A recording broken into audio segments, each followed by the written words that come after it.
Sejam então bem-vindos depois desta pequena pausa para café. E eu tenho todo o prazer em anunciar o segundo painel desta manhã, painel que tem como tema o papel estratégico da formação para a competitividade e inovação organizacional, que vai ser moderado por duas pessoas, neste caso, pelo Dr. Jorge Gaspar, Presidente do Conselho Diretivo do IFP, que depois vai passar a palavra à Dra. Ana Paula Filipe, Gestora de Formação do IFP, e que vai ter como participantes a Dra. Catarina Louro, da Universidade EDP, Magda Lourenço, da Fordis Grupo Intermarché e Jaime Moraes Sarmento, do Grupo Stana. Uma grande salva de palmas e vamos começar com o segundo painel.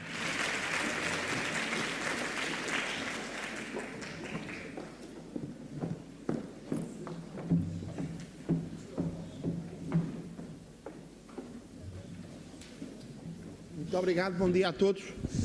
Quero agradecer o convite que foi dirigido ao IFP para estar aqui presente e pedir-vos desculpa, pessoalmente, por só poder estar 10, 15 minutos. Avisámos ontem a organização, mas a doutora Ana Paula Filipe depois continuará, e seguramente melhor do que eu, com a moderação.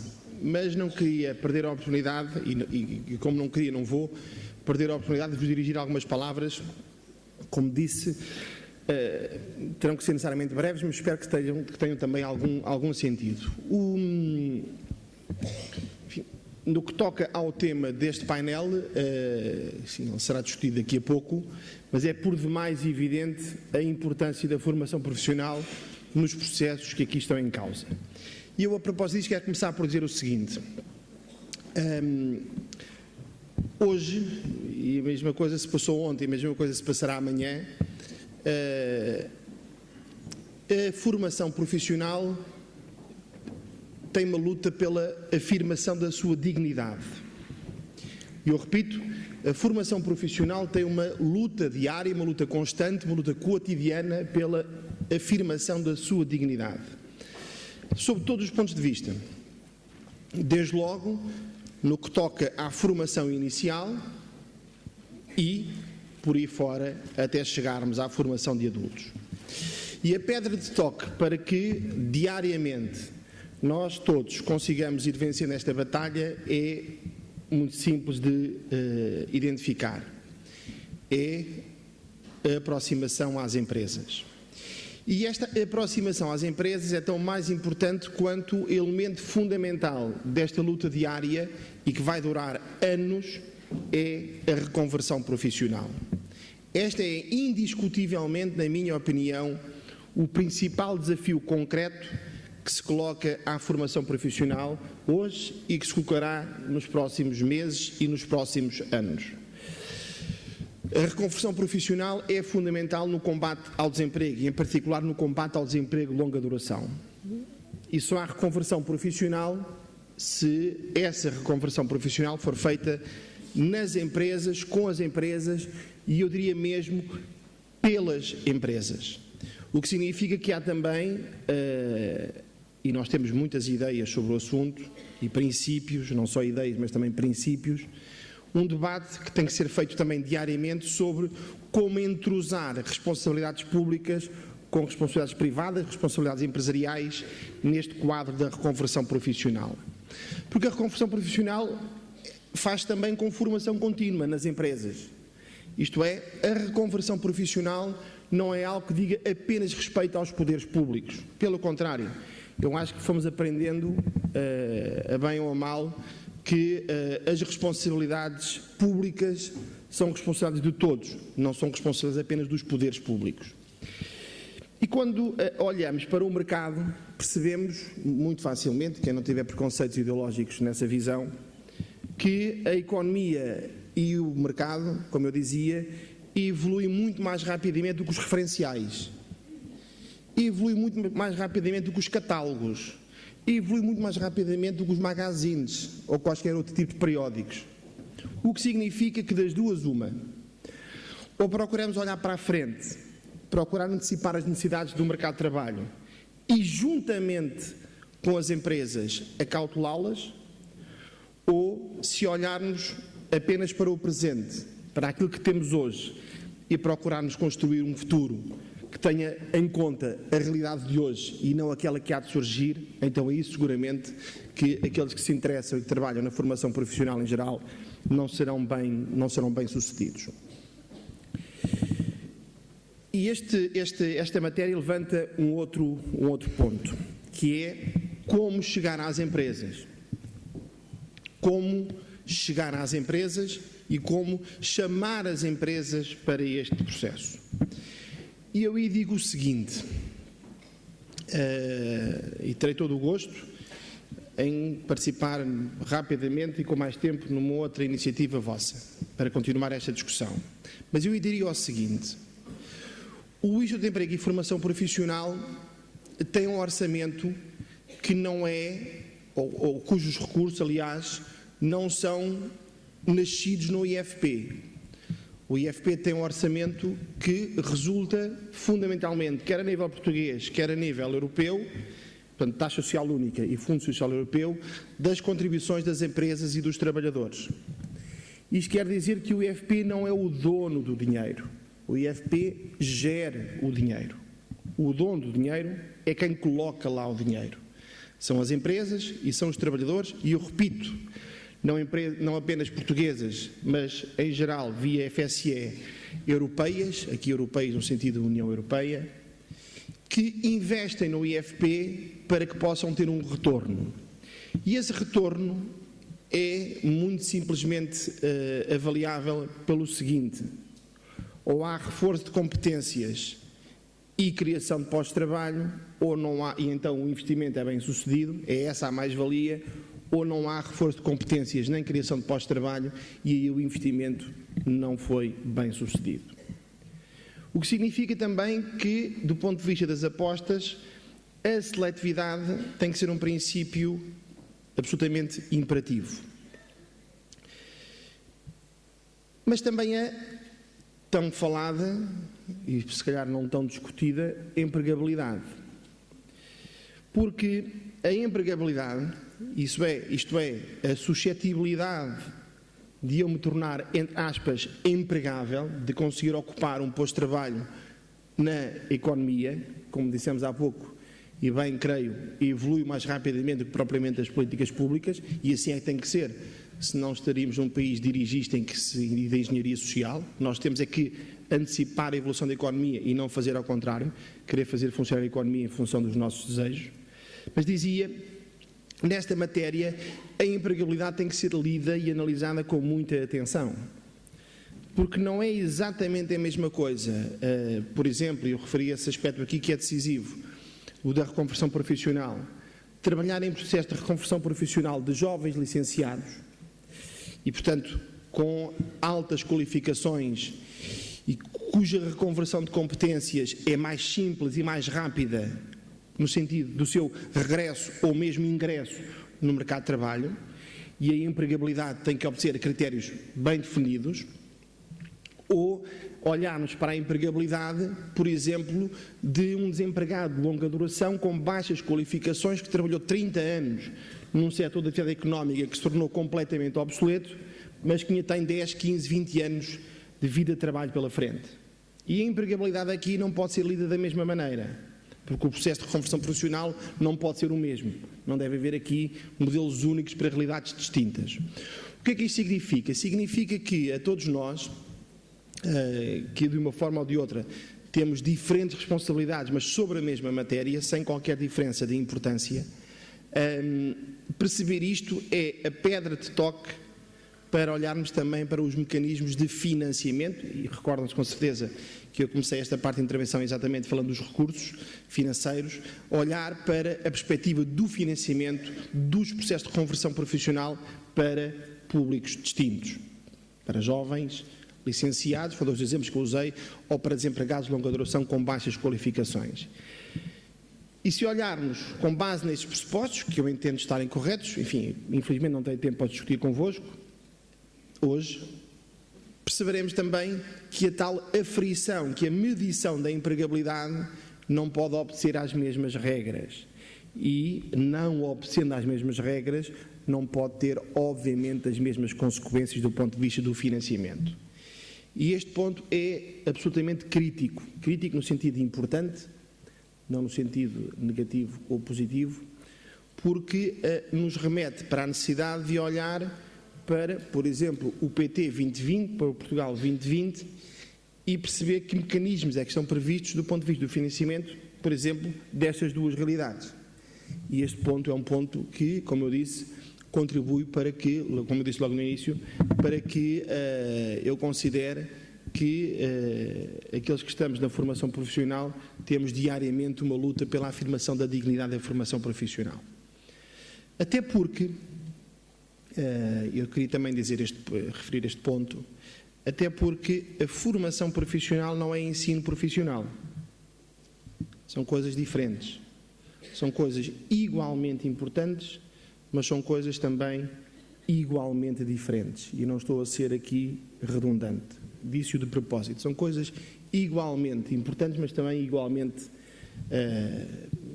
diferentes, mas igualmente importantes e igualmente diferentes. Assim é que está bem dito. E o que é que isto quer dizer? Quer dizer que, olhando para a formação profissional, nós identificamos desde logo diversas modalidades de.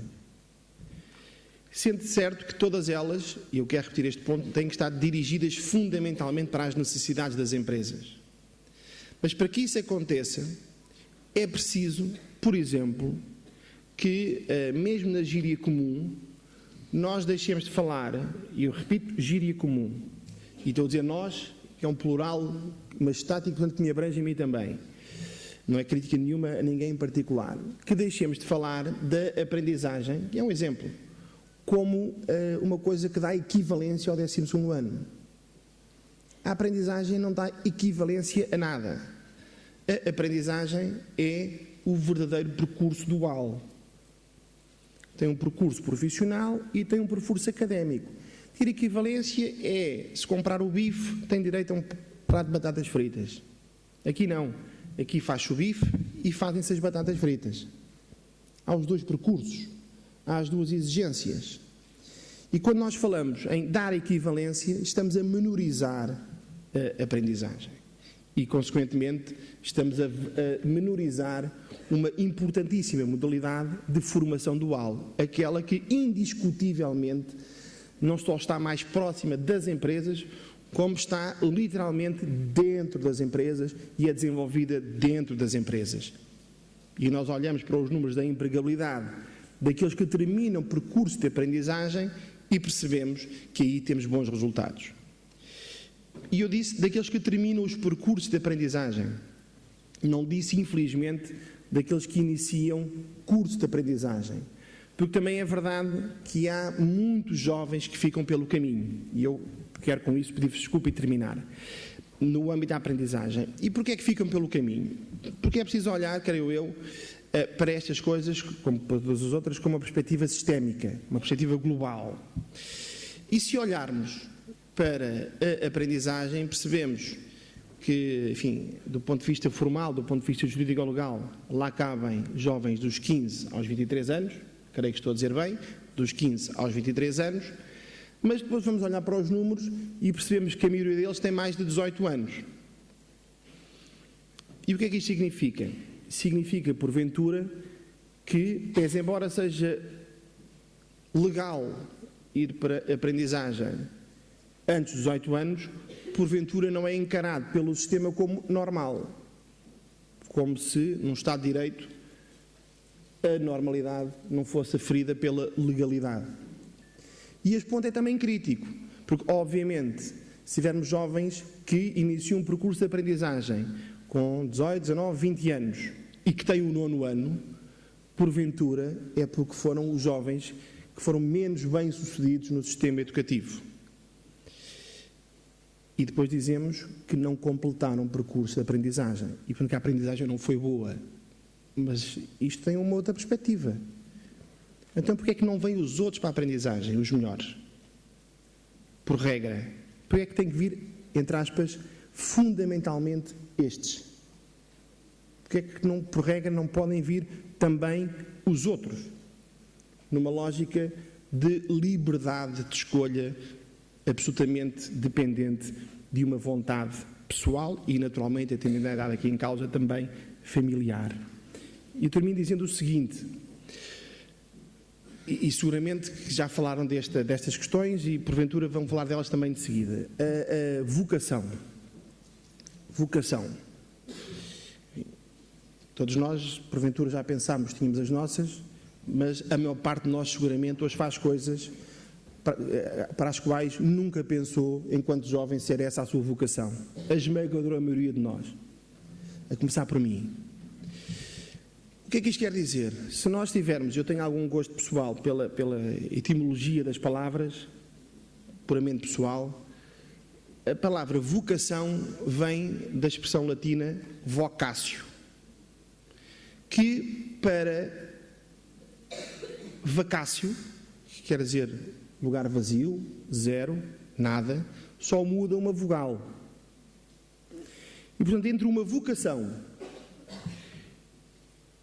e seguir essa vocação e uma perspectiva mais sombria de futuro profissional, porventura o caminho não é tão longo quanto nós esperamos. Até porque seguramente vamos mudando, entre aspas, de vocações ao longo da vida. Entre vocácio e vacácio há apenas a diferença de uma vogal. E isto leva-me a concluir o seguinte, e assim termino, com muita pena minha.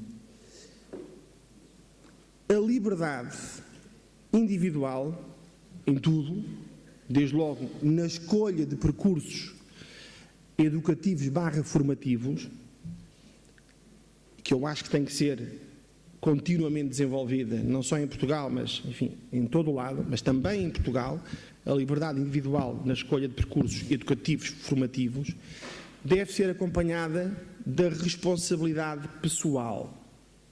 E, portanto, percebermos que as escolhas que fazemos antes, do ponto de vista individual, nos responsabilizam depois do ponto de vista pessoal. E não dizer muito facilmente, e agora? Quem é que se responsabiliza por isto? E agora? Quem é que faz alguma coisa por mim? Não é este o caminho que queremos.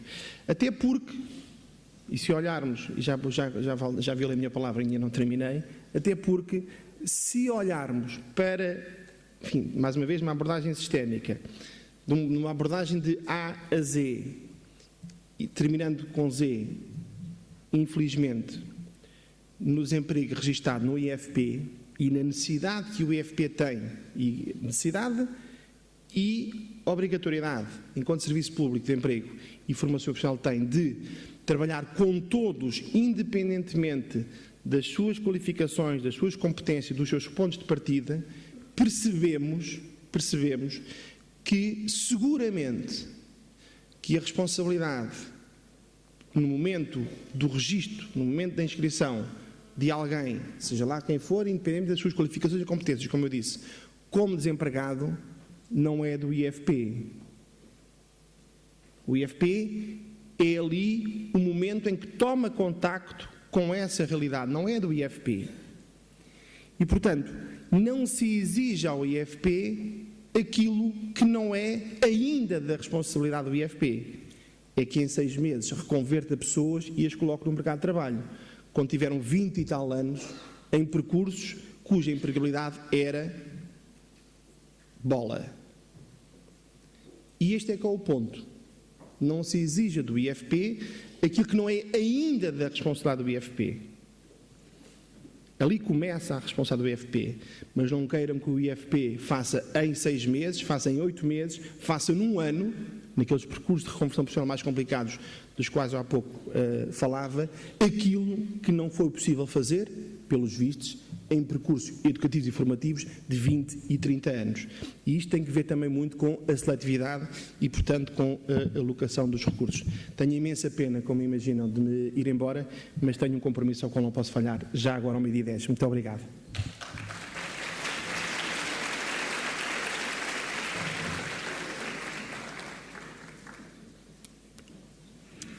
Bom dia a todos. Eu tenho o privilégio de poder continuar a participar neste encontro e o feedback que tive da primeira parte foi muito interessante e tenho a expectativa de que a continuidade com a participação dos oradores que me acompanham nesta mesa vai com certeza reforçar o interesse e a importância neste segundo painel. Assim, eu passaria a apresentar os oradores seguintes, começando pela engenheira Catarina Louro, que integrou o grupo EDP em 2000 e tem desenvolvido a sua atividade profissional em processos ligados à certificação de empresas, acreditação de laboratórios, condução de equipas integradas em projetos europeus de investigação e desenvolvimento e na criação de um laboratório de prototipagem rápida, que é um conceito importado pelo MIT, não é? Ou do MIT, e que são vulgarmente conhecidos como Fab Labs. Se por acaso não conheceram, eu sugiro uma visita, tomem essa liberdade porque já o fiz, que me parece um conceito muito interessante. De seguida, a doutora Magda Lourenço, que é responsável da Fordis Portugal desde 2009, é também formadora e consultora, e passar, por fim, ao Dr. Jaime Moraes Sarmento, que desde 2009 ingressou no Grupo Pestana como Diretor de Recursos Humanos para os Hotéis em Portugal e, sucessivamente, tem vindo a acumular a Direção de Recursos Humanos para as Unidades Pousadas e, mais recentemente, a Direção de Recursos Humanos para a África.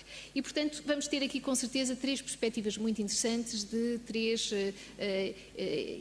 contextos empresariais que podem, de facto, dar a sua perspectiva, a sua reflexão sobre o papel estratégico da formação para a competitividade e inovação organizacional. Eu vou pedir uma certa disciplina nas respectivas intervenções para podermos depois ter o tempo que está previsto para comentários e questões que queiram colocar à mesa.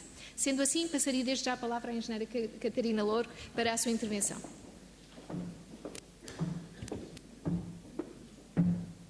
Então, muito bom dia a todos. Antes de começar a minha apresentação, gostaria de me apresentar. Portanto, o meu nome é Catarina Louro. Houve aqui uma questão na nota bibliográfica que não foi acrescentada, que eu muito recentemente ingressei à Universidade EDP, portanto é representar a Universidade EDP que eu vou fazer esta apresentação, em que estou a trabalhar na área de desenvolvimento e gestão da formação. Antes de iniciar a apresentação propriamente dita, queria começar com um vídeo que apresenta a Universidade EDP e que normalmente é apresentado antes do início das sessões de formação.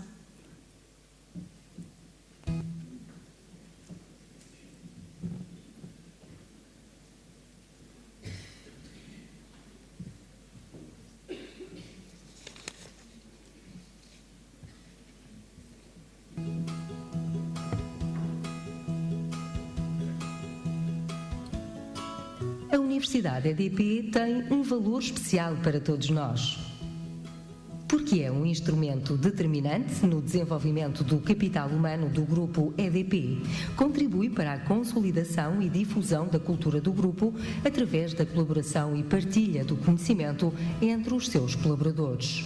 É a base de uma nova abordagem pedagógica em termos formativos.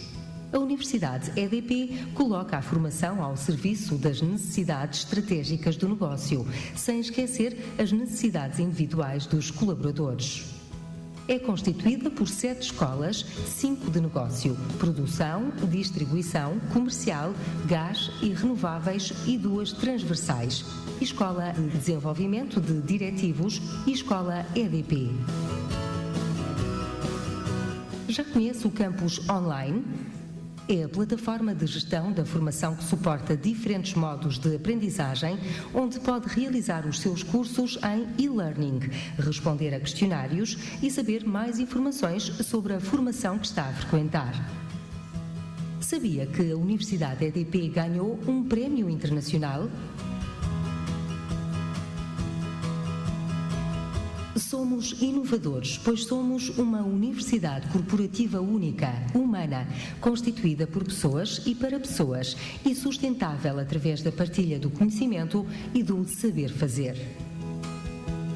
Somos um ponto de encontro entre pessoas e negócio, entre formação e conhecimento, entre gerações e entre culturas.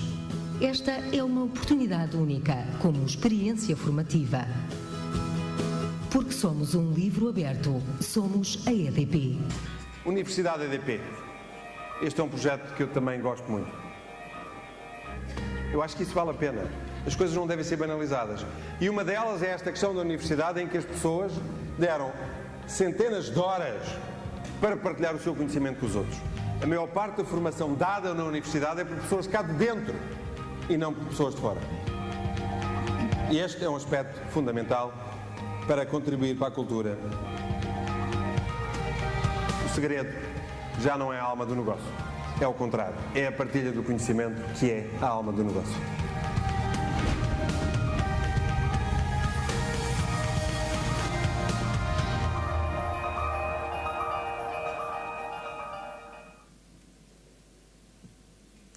Prosseguindo então para a apresentação.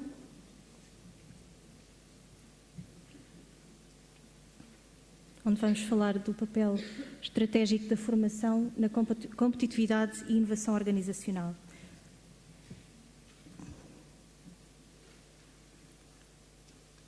Portanto, queria partilhar convosco alguns dados sobre a EDP, salientando que é a maior companhia portuguesa no setor da energia, com atividades na área de produção, distribuição e comercialização de energia.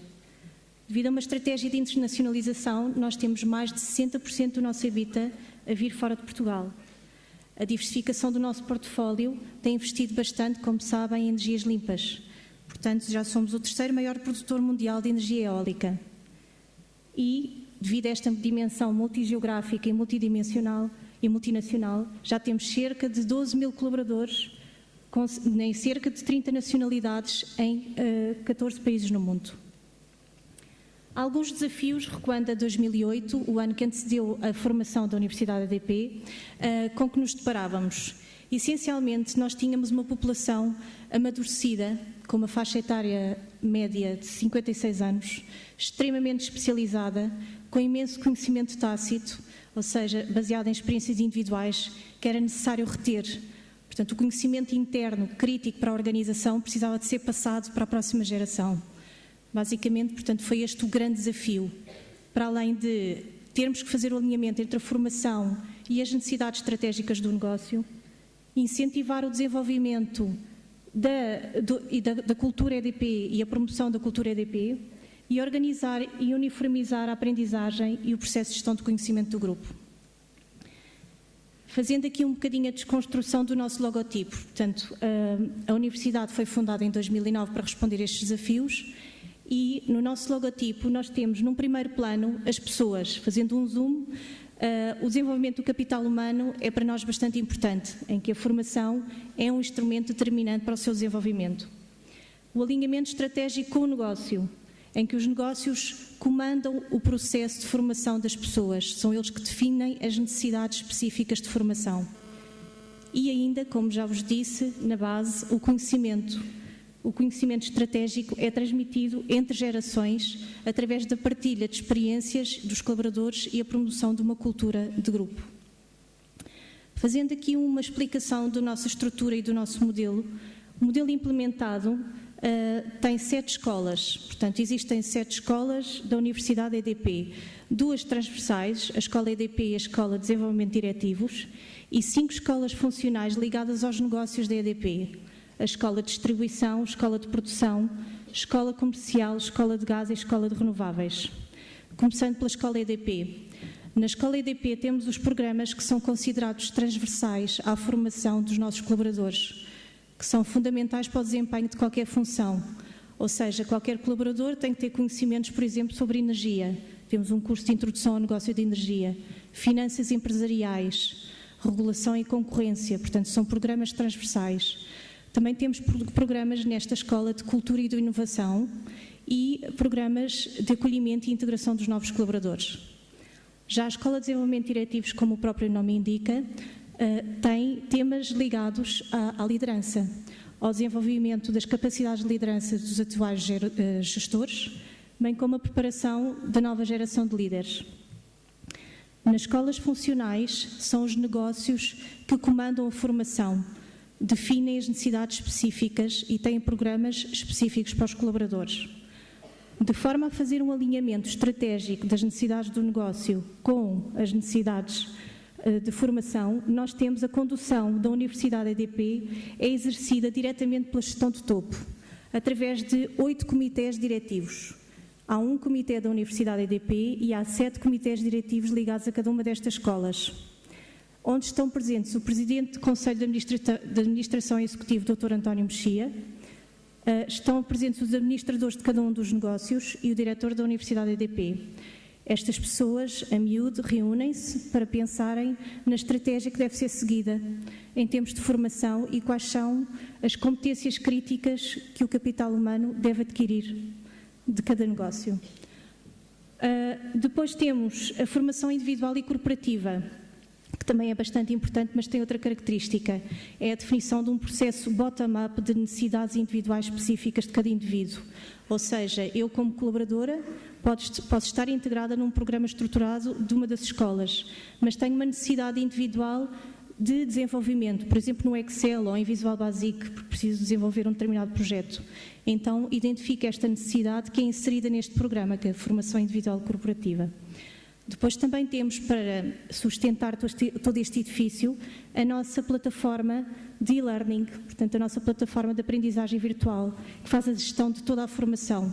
Os conteúdos e-learning são disponibilizados nesta plataforma, mas para além disso, para a equipa da Universidade EDP, é toda uma plataforma de gestão que faz as convocatórias, diz quando é que as pessoas devem ir à formação, faz também suporte pedagógico, portanto faz tutoria ativa, portanto é fundamental para a nossa atividade.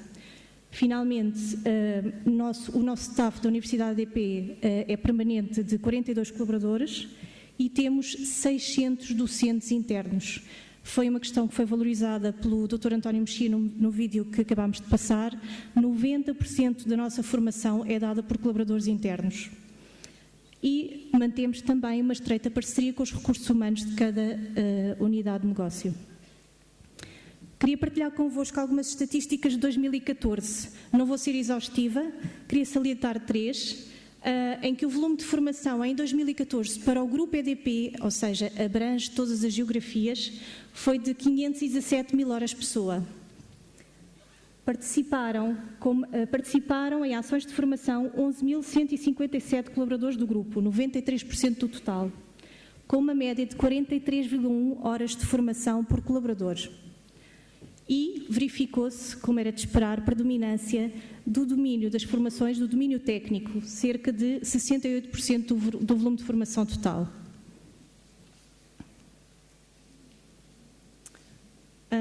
Falando então do mote desta apresentação, de uma forma geral, quais são os desafios que uma empresa enfrenta para ser competitiva? A globalização, a exposição à concorrência externa, numa dimensão internacional ainda mais, maior exigência de preparação e a ênfase no conhecimento e o know-how, porque a informação é cada vez mais necessária. E pensando na EDP, quais são os nossos desafios? As exigências dos clientes, porque a EDP deixou de ter a hegemonia do mercado, está exposta à liberalização, portanto as exigências dos clientes são primordiais para nós.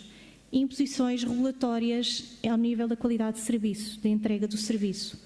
Transmissão de uma cultura de inovação, a transição geracional, como já referi, a diversidade cultural devido a esta dimensão multinacional que temos e ainda mudanças do paradigma da cultura organizacional para a adaptação aos tempos atuais, a nível de tecnologia. E ainda, quais serão os skills que o perfil de um colaborador nas organizações do futuro devem ter? Tem que ser colaborativo, tem que estar motivado, tem que ser criativo, tem que ser adaptável, tem que ter alguma predisposição para a mobilidade internacional também e tem que estar formado, tem que ter competências, tem que ter skills. E de que forma a Universidade EDP ajuda a preparar a organização para estes desafios? Eu aqui, de certa forma, queria partilhar convosco alguns exemplos, vão ser retirados da nossa oferta formativa.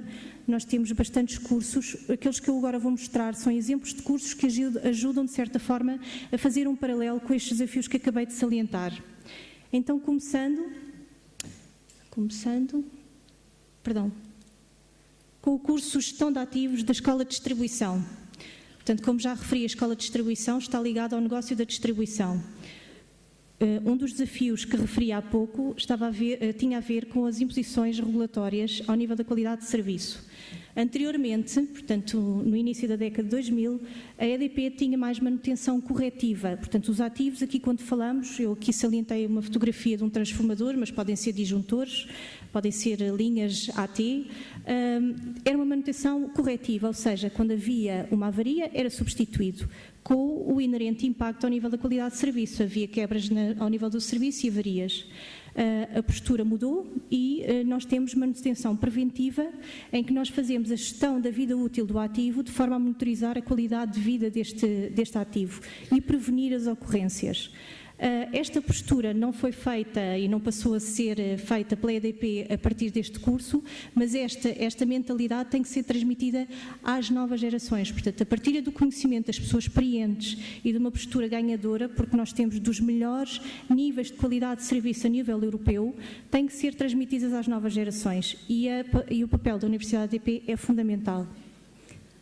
Eu peço desculpa, mas ia pedir-lhe Sim, que sim. considerasse mais 2 ou 3 minutos. Sim, está bem? estou quase a terminar. Na escola comercial nós temos o curso Cliente 365, precisamente porque nós estamos expostos à liberalização do mercado e todos nós, colaboradores, somos embaixadores da marca EDP.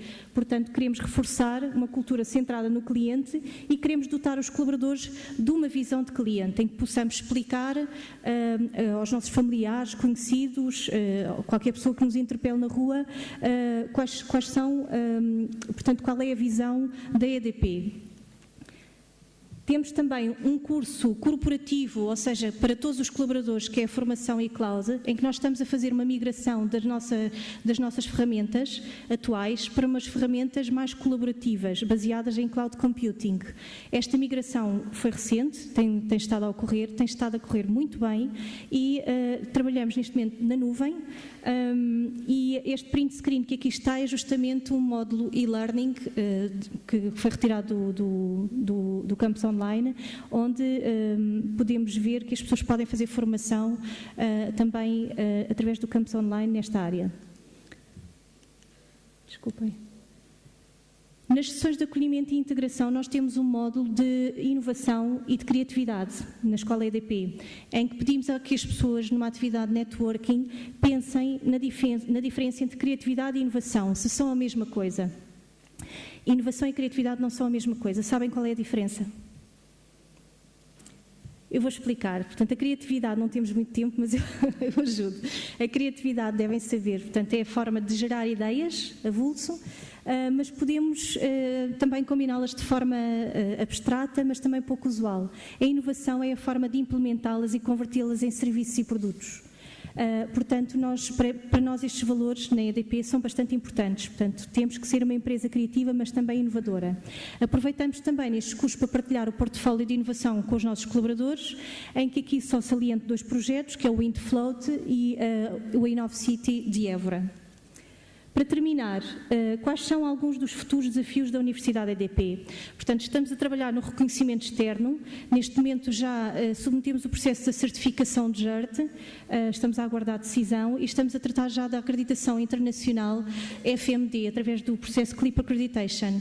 FMD, portanto, é uma organização, uma rede académica de expertise mundial, onde estão representadas imensas universidades corporativas e a Universidade EDP faz parte do seu Steering Committee. Queremos criar uma oferta estruturada para quadros técnicos, não quer dizer que não a tenhamos, mas queremos fazer uma oferta estruturada. Queremos expandir a nossa atuação para a formação a prestadores de serviços externos. Queremos ajudar a organização a tornar-se mais eficiente, flexível e adaptar-se à sua dimensão multinacional, tornar a aprendizagem mais autónoma, mais flexível, para reforçar a autoaprendizagem, portanto, ter mais conteúdos e-learning. E ainda ter uma abordagem estruturada da gestão do conhecimento. Para terminar, portanto, não basta as sociedades atuais e as empresas também fazerem, portanto, uma gestão de custos, dimensão, serem competitivas através da sua posição geográfica. O verdadeiro ativo, o que é crítico, é a informação cada vez mais complexa e a sociedade e as empresas, a forma como é que elas conseguem gerir este ativo. E para nós é bastante saliente esta importância. Obrigada.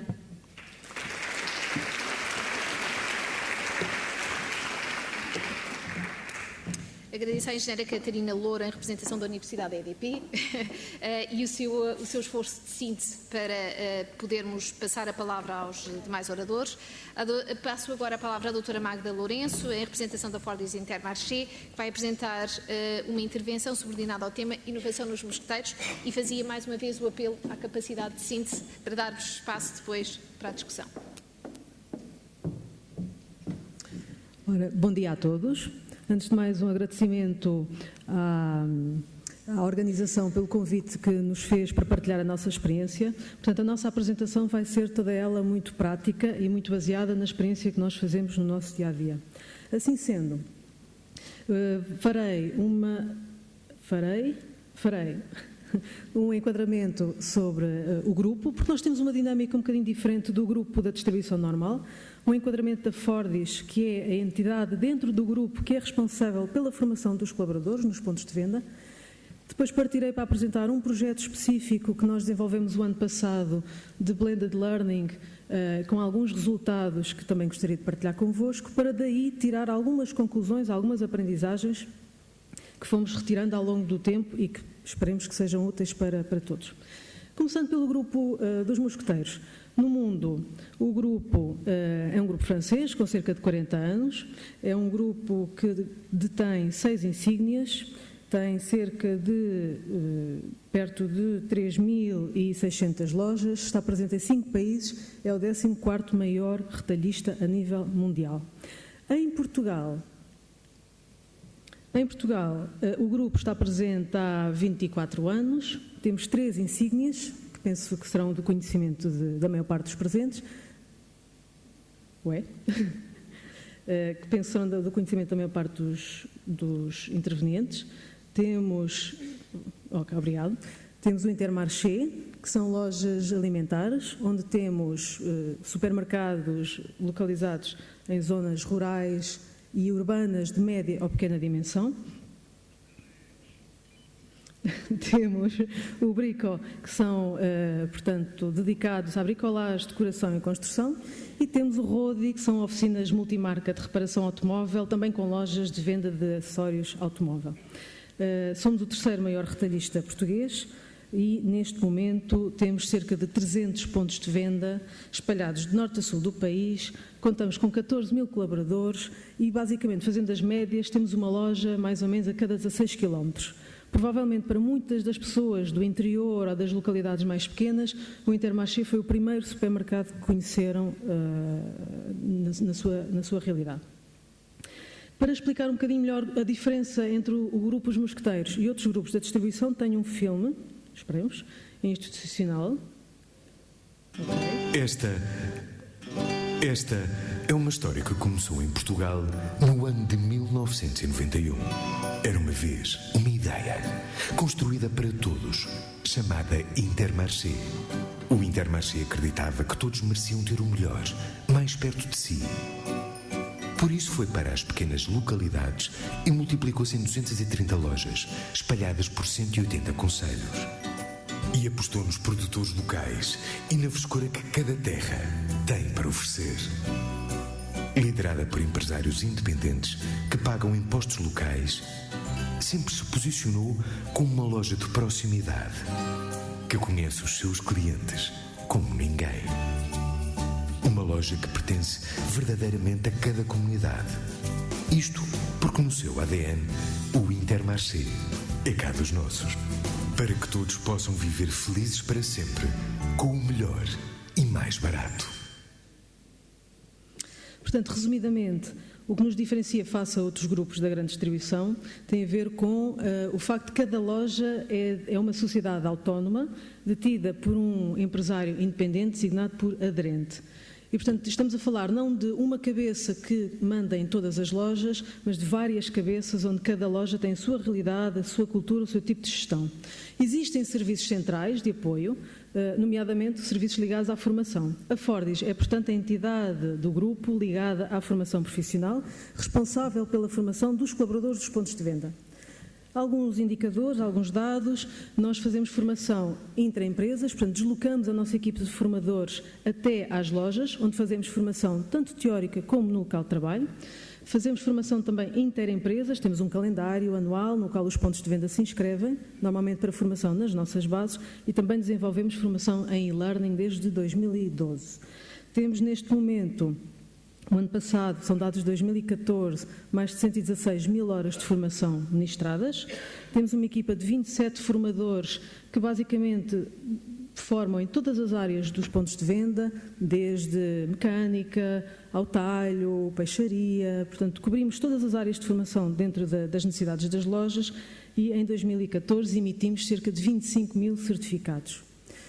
É um grande desafio para nós, sendo uma estrutura interna do grupo, na prática temos uma postura como se fôssemos uma entidade externa, porque cada loja tem a sua realidade, cada loja tem a sua cultura própria e, como tal, nós temos de vender os nossos serviços e propor a nossa própria formação. E por isso, desde há algum tempo, surgiram-nos algumas questões que nos levaram a refletir internamente sobre o futuro e sobre aquilo que queríamos que caminho queríamos dar à formação. E, portanto, começamos por pensar como é que poderíamos dar mais formação aos nossos pontos de venda, sem, por um lado, incorrerem mais custos para os pontos de venda, mas, por outro lado, também sem incorrerem mais custos para a própria estrutura central, para a própria estrutura da Fordis. Por outro lado, também é importante para nós dar formação num contexto em que as equipas estão reduzidas ao mínimo e, como tal, tirar alguém da sua secção, do seu posto de trabalho, para dar formação de 7, 14, 21 horas, o que for, torna-se extremamente complicado. Também existe nas nossas secções uma grande heterogeneidade de conhecimentos. É possível eu ter numa secção de talho, por exemplo, desde o talhante, que tem 30 anos de experiência e corta carne vendado, até uma pessoa que basicamente carne, a única coisa que sabe fazer é pô-la dentro do saco para a vender. E, portanto, tem aqui uma heterogeneidade de população enorme. E, por outro lado, também temos uma situação, o grupo disponibiliza muita informação para os pontos de venda, informação essa que poderia ser mais rentabilizada, melhor aproveitada, convertida alguma dela em formação para ser exatamente melhor trabalhada da parte dos nossos clientes. Neste sentido, tínhamos todas estas questões para resolver e procurar caminhos novos e considerámos o e-learning como uma das possibilidades, como uma das soluções para responder a estas questões. O que é que começámos por fazer então? Ao procurar a solução do e-learning, pensámos que e é uma solução que se revelou interessante, por um lado, porque permite-nos fazer mais por menos, ou seja, permite-nos fazer projetos de grande dimensão, mantendo a estrutura que temos atualmente, permite-nos chegar a muitos colaboradores, mantendo os custos controlados, e permite-nos fazê-lo de forma repetida, continuada, sucessiva, com várias edições de vários cursos, ou seja, resumidamente, de facto, permite fazer mais com menos custos e menos dispêndio. Por outro lado, também nos dá grande flexibilidade, no sentido em que permite, não obriga a que a pessoa saia do posto de trabalho para ter a formação. Pelo contrário, a pessoa pode estudar 1 hora aqui, 1 hora amanhã, 1 hora depois da manhã, permite gerir o horário dentro do posto de trabalho ou fora do posto de trabalho, fazer formação laboral, pós-laboral, em qualquer lado. Nós costumamos dizer aos nossos colaboradores que até podem fazer a formação na praia, desde que tenham um computador com acesso à internet, podem fazê-lo em qualquer lado. E, por outro lado, é uma ferramenta que tem uma grande adaptabilidade, porque, efetivamente, quer pessoas com muita experiência, quer pessoas com pouca experiência podem fazer as formações, sendo que cada uma delas adapta a evolução da formação ao seu próprio ritmo. Umas avançam mais depressa, outras avançam mais devagar, repetem, voltam atrás, voltam à frente. Neste sentido, pensámos então avançar para o e-learning. Fizemos um estudo junto das nossas lojas para perceber, por um lado, se seria uma coisa interessante, por outro lado, se conheciam o conceito e se alguma vez o tinham posto em prática, se alguma vez tinham feito alguma formação deste género. Chegámos à conclusão que a maior parte das nossas lojas já tinha ouvido falar, mas não sabia muito bem o que era, que pela descrição parecia uma coisa interessante e portanto, estariam abertas a essa possibilidade. Passo seguinte, fomos ver internamente como é que havíamos de avançar, se tínhamos recursos internos, se valeria a pena ter esses recursos internos. Chegámos à conclusão que não valia a pena e decidimos avançar por recursos externos, por entidades que fossem especializadas neste tipo de trabalho. Contactámos várias entidades e também rapidamente chegámos à conclusão que, em termos tecnológicos de plataforma, e peço desculpa a algum informático que esteja presente, porque eu sou absolutamente leiga nestas temáticas, mas para quem está de fora, as plataformas, depois de ver a quinta, a sexta, a sétima e a oitava, elas começam a parecer todas muito semelhantes. Umas dão mais umas coisas, outras dão menos outras coisas, elas acabam por parecer todas muito semelhantes. E, portanto, chegamos à conclusão que, de facto, o que distingue a plataforma umas das outras não é o aparato tecnológico em si, mas é mais o modelo pedagógico que está subjacente. Portanto, acabamos por avançar com uma entidade, que é a nossa parceira, que é a DLC, com a qual fazemos formação, não tanto pelo aparato tecnológico, mas por causa do modelo subjacente que a plataforma tem. Ou seja, não é um pegar numa formação presencial, pôr-lhe uns flashes e umas coisas e pô-lo online, é muito mais do que isso, é uma forma diferente de dar formação. E, portanto, avançamos. Neste momento, então, já fizemos 36 edições de 8 cursos, já demos formação a mais de 11 mil, perto de 12 mil pessoas e mais de 94 mil horas de formação, portanto, desde 2012. E tem sido um desafio muito interessante.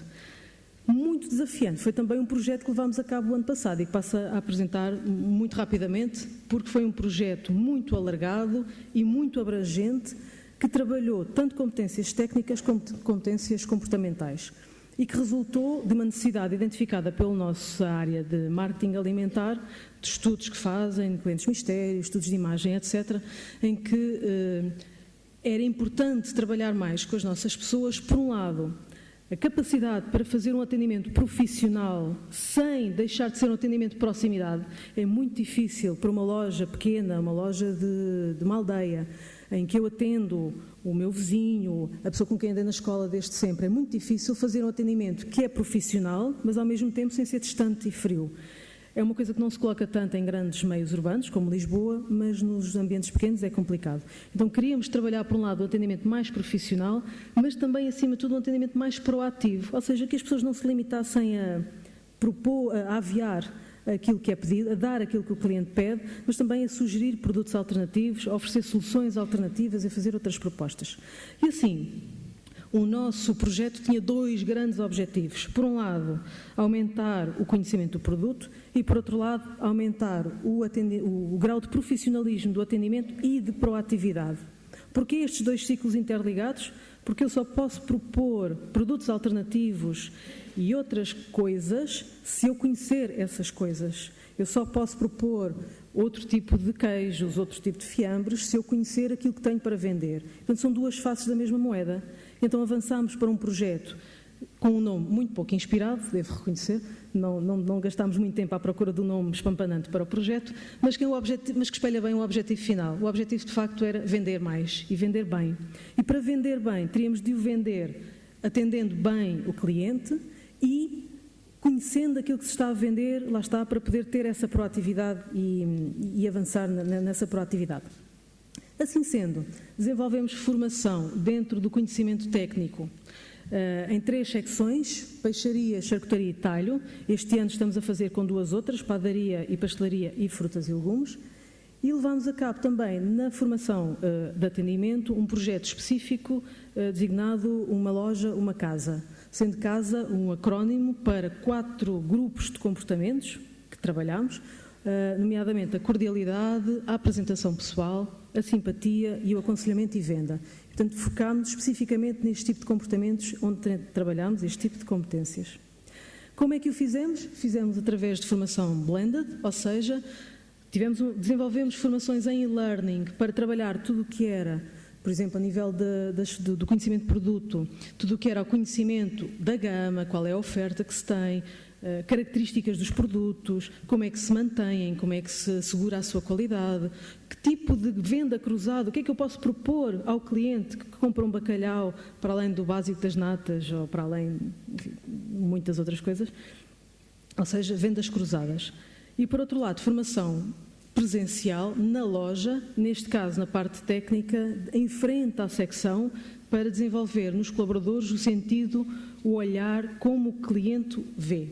Porque é muito mais fácil, é muito difícil este trabalho, para quem está habituado a estar de lá de dentro, conseguir ter esta visão de como é que o lado de fora estará a encarar este processo. A nossa plataforma é também uma plataforma simpática, mas não consegui pôr o vídeo, não faz mal.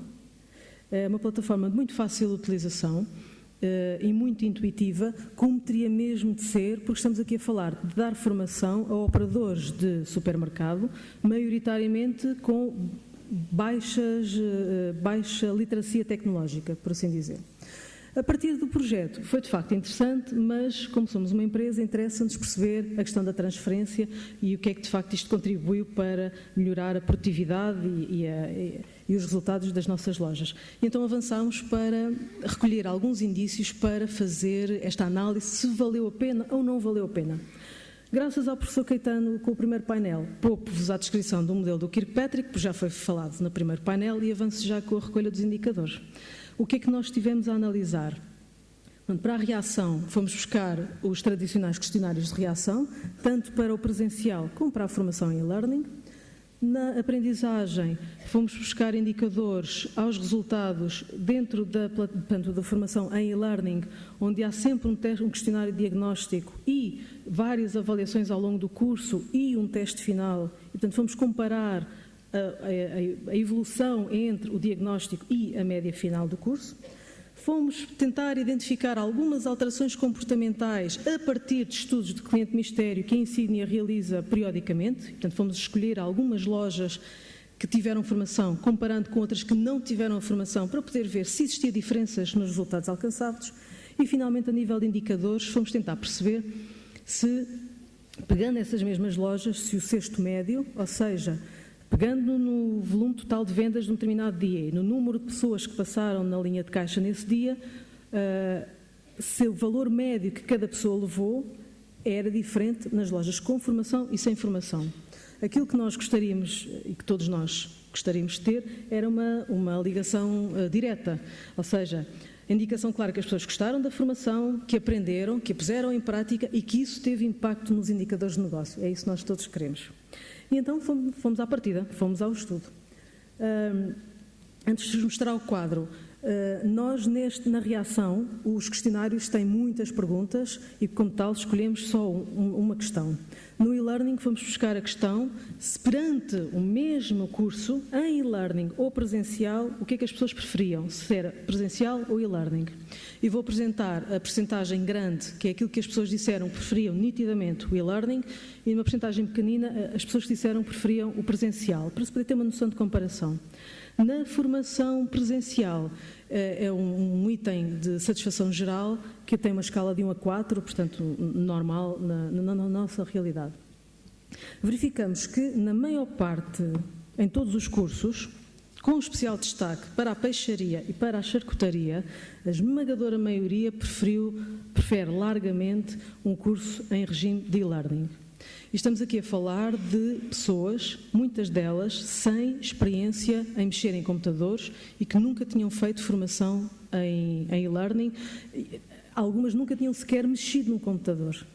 E é muito curioso notar que, antes do arranque do projeto, nós estávamos com muito receio, principalmente da peixaria. Nós e toda a estrutura.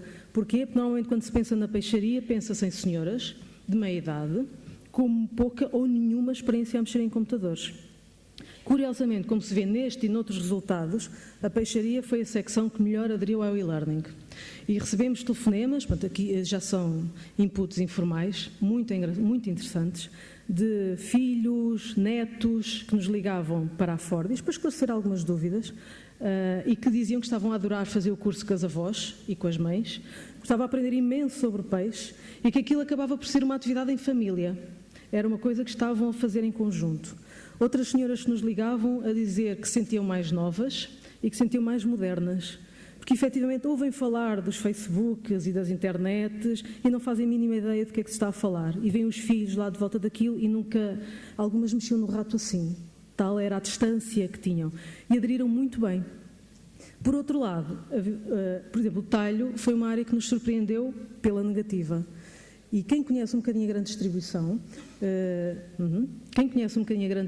sabe que o talho é uma cultura um bocadinho à parte. É uma área muito técnica, complexa e normalmente é uma área que tem uma cultura própria, um bocadinho à parte, é uma área diferente. E percebemos que havia uma elevada taxa de abandono e de não finalização da formação. E a nossa interpretação é que, sendo uma área que tem o seu estatuto próprio, quando fazem um teste diagnóstico quando tem, por exemplo, 20%, esse estatuto é posto em causa. E, como tal, é mais fácil abandonar do que continuar um percurso formativo e reconhecer que, efetivamente, era preciso essa formação. Portanto, logo com estes dados da reação, recolhemos aqui uma série de elementos muito interessantes, culturalmente falando, para a empresa. Portanto, globalmente falando, efetivamente, tanto em e-learning como presencial, as pessoas gostaram da formação. E se formos ver em termos de aprendizagem, comparando a evolução entre aquilo que as pessoas, como começaram e como chegaram ao final, verificamos que houve evolução em todos os cursos que foram realizados. Umas mais do que outras, tendo em conta também que o conteúdo que foi trabalhado em e-learning não era novo para várias pessoas, porque são formações que nós já damos de outras formas, presencialmente. É de notar, curioso, que a área mais resistente ao e-learning foi também aquela que evoluiu mais em termos de aprendizagem, o que também é interessante reparar. Mas, houve evolução e houve aprendizagem para todas as áreas. Indo buscar então o comportamento, fomos comparar então lojas com formação dada e sem a formação dada e fomos buscar alguns itens dos clientes mistério que são realizados pela Insígnia para tentar perceber nas áreas da proatividade, do conhecimento do produto e do atendimento se existiam diferenças entre as lojas com formação e sem formação. E efetivamente reparámos que haviam diferenças, principalmente a nível na peixaria, na charcutaria e no talho. Acima de tudo, estas diferenças devem-se a questões de proatividade na venda, que continua a ser uma área que é preciso trabalhar, mas onde houve uma enorme evolução. E, finalmente, fomos analisar o cesto médio e comparámos, então, nestas lojas a amostragem, o cesto médio de umas e de outras e notámos que, em 2014, em média, havia uma diferença de cesto médio à volta dos 2,35 €, favorável às lojas que tiveram formação. Ou seja, aparentemente, as pessoas gostaram da formação, aprenderam, houve alguma aplicação na sua realidade no dia-a-dia e essa aplicação aparentemente trouxe impacto a nível de indicadores de negócio. Digo sempre aparentemente porque na nossa realidade dados 100% fiáveis são muito difíceis, portanto isto são indícios. Conclusões a que nós chegamos, para finalizar, conclusões a que chegamos? Chegamos à conclusão, pronto, uma coisa que nós já sabemos, é que efetivamente a formação pode ser de facto um fator de competitividade e de melhoria dos resultados da empresa, mas isso nós, desta área, já sabemos disso há muito tempo. Também sabemos que a escolha, ou chegamos a essa conclusão, que a escolha para o fornecedor de e-learning deve-se basear mais no modelo pedagógico subjacente ao e-learning e não tanto ao aparato tecnológico e à quantidade de coisas que a plataforma pode fazer, porque a maior parte das pessoas não usa nem 1/10 daquilo que a plataforma consegue fazer. Também chegamos à conclusão que a adesão ao e-learning não depende da literacia tecnológica dos nossos formandos, mas mais da vontade em aderir a alguma coisa nova e experimentar alguma coisa de diferente. Também chegamos à conclusão que o e-learning pode ser um fator altamente disruptivo numa empresa, porque pode servir tanto como um fator de rejuvenescimento, como falei, por exemplo, para o exemplo da peixaria, mas também pode ser um desafiador do status quo existente e, como tal, criar grandes desconfortos internos. Finalmente, para terminar, também chegamos à conclusão que se a empresa em si não tiver apetência pela formação, não é decididamente o e-learning que vai criar essa apetência. E estava em análise interna, chegamos à conclusão que esta questão do e-learning é um bocadinho como um casal que decide ter filhos. Se o casal se dá bem, o filho vem e é uma experiência enriquecedora para ambas as partes, tudo corre bem, o filho serve até para unir o casal. É a mesma coisa, se a loja já investe em formação, se já se preocupa em formar as pessoas, o e-learning vem surgir como um elemento que facilita esse processo e que acelera esse processo. Por outro lado, se o casal já não se dá bem e quer ter filhos para salvar o casamento, é desgraça. Aqui é a mesma coisa. Se estamos a falar de uma loja que já não gosta de formação, que acha que a formação é uma chatice porque tem de tirar as pessoas e as pessoas perdem tempo, o e-learning só vai agravar esta percepção, porque efetivamente é preciso organização e um acompanhamento e uma responsabilização. Muito obrigada.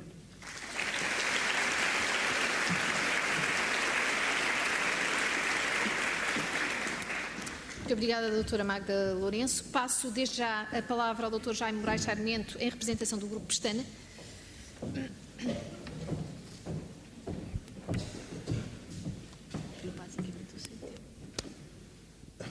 Bom dia. Isto é complicado ser o último, depois de uma série de excelentes apresentações a falar de formação nas organizações. Eu vou tentar partilhar convosco qual é que é o nosso pensamento e em que é que assenta o nosso pensamento em termos de formação e como é que nós, no Grupo Pestana, e em particular no Departamento de Recursos Humanos, procuramos, obviamente, defender a existência de uma cultura formativa. Em todas as apresentações, e isto penso que é transversal a todos nós, até um bocadinho há pouco, na segunda intervenção que há pouco ouvi, que era a questão da designação de pessoas ou recursos humanos, mais do que as palavras, isto assenta fundamentalmente em como é que as organizações conseguem atuar e os comportamentos que as organizações têm perante o seu capital humano. Independentemente das palavras que nós vamos utilizar, ou que podemos utilizar, são estas atitudes e a forma como nós olhamos para as pessoas que fazem essa diferença. E a verdade é que ainda agora, ouvimos EDP, ouvimos também na doutora Magda, que realmente as pessoas são o centro de todo este pensamento e são a chave, ou pelo menos são uns dos fatores-chave para o sucesso das organizações, medidas exatamente conforme estávamos a ouvir, que era, e corrija-me, doutora, se eu estiver enganado, o aumento do cesto médio e daquilo que nós, enquanto clientes, somos capazes de consumir. E, por acaso, é uma curiosidade, é a primeira vez que eu ouço, foi aqui com a doutora, a primeira vez que eu ouço a palavra cliente como algo de importante e o papel e aquilo que o cliente traz para a empresa como a forma de medirmos a formação. Até agora não tinha ouvido falar nisso. A verdade é que na nossa indústria hoteleira, e eu presumo que, não digo 100%, mas se calhar 99% das pessoas que aqui estão já tiveram experiências enquanto clientes de hotéis, independentemente, obviamente, do tipo de hotel, e não há dúvida nenhuma que neste setor, aquilo que há pouco se designava como as competências abertas, ou como nós agora, porque é fashion, tratamos por soft skills, são na verdade o fundamental nesta indústria. E portanto nós, no nosso pensamento enquanto grupo e em termos da formação, vamos realmente assentar na vertente comportamental, porque acreditamos que é realmente nas pessoas que assenta o sucesso da nossa atividade e da atividade hoteleira. A experiência, eu não sou hoteleiro, okay? Portanto, mas trabalho em hotelaria desde 1998, século passado. A verdade é que eu chego a um hotel, tenho o melhor hardware do hotel à minha frente, tenho uma fantástica piscina, fantásticos campos de golfe, uma vista para a praia, etc. E sei que é isto que vou encontrar. Se o recepcionista, por exemplo, tiver uma atitude e um comportamento comigo que eu considero incorreto ou despropositado, eu se calhar saio porta fora e vou bater à porta de um outro hotel, até que o hardware se calhar nem é tão bom. Façam, se quiserem, tiverem essa curiosidade. Nós, na hotelaria, temos, e penso que se calhar muitos de vocês conhecem, sites onde os clientes expõem as suas opiniões. TripAdvisors desta vida, por exemplo, Bookings.com, por aí fora. Façam uma experiência. Leiam aleatoriamente 10 comentários de clientes que tenham passado por unidades hoteleiras. E onde verificar que nesses 10 comentários, entre 8 a 9, fazem referências a pessoas. Fazem referências às equipas. Fazem referências ao atendimento, fazem referências a todo um conjunto de coisas comportamentais e se calhar não fazem referência que a sorda que comeram estava ótima, ou que a cama era mais fofa, ou que a televisão, o plasma no quarto tinha uma dimensão XPTO. Não fazem. Fazem referências a comportamentos. E o nosso desafio aqui no Departamento de Recursos Humanos do Grupo Pestana e no Grupo Pestana é aqui fundamentalmente que assenta a nossa forma e a forma como pensamos a formação no grupo. Tentamos assim adequar aquilo que é a formação, e um bocadinho mais para a frente vou tentar partilhar isso com vocês, com pequenos exemplos, aos reais e aquilo que é a nossa formação às reais necessidades e aos objetivos que existem no grupo. Okay? Tentamos, obviamente, medir objetivamente o impacto da formação. E eu penso que foi a doutora hoje que falou na questão, e eu lia, como estava aqui a ouvir, li essa avaliação da formação mais para a ação em si, e não talvez tanto o impacto que ela produz no futuro, que a doutora apresentava como sendo os 2 pontos de deficiência que nós tínhamos. O levantamento das necessidades por um lado, absolutamente de acordo, que vai bater exatamente na identificação das reais necessidades da formação, aquilo que são os objetivos da organização, e depois como é que vamos medir este impacto.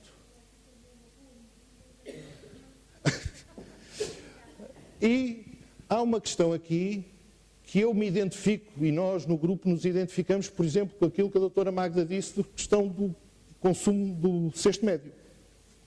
Okay? Isto, no fundo, meus senhores, resume-se a dinheiro em caixa no final do mês, a resultado bruto, ou resultado líquido, EBITDA, que as empresas conseguem atingir. E aqui está exatamente, numa análise comparativa que foi há pouco mencionada, está exatamente onde é que nós vamos conseguir medir a formação. Dou-vos uma história muito simples.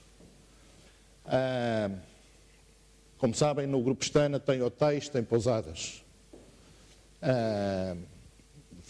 Passámos uma altura de crise e, obviamente, as pousadas são um produto que assenta fundamentalmente no mercado português e no mercado espanhol. 2 países que, como sabem, passaram pela situação crítica desde 2010, 2011, um bocadinho antes. Onde eu medi, por exemplo, o resultado e o impacto da formação, que vos vou falar um bocadinho para a frente, que assenta na perspectiva comportamental, foi exatamente numa unidade em que visitei para fazer reunião com o staff semana passada, uma unidade que tinha vindo com dificuldades e foi a primeira unidade que eu vi a passar de um resultado negativo para um resultado positivo.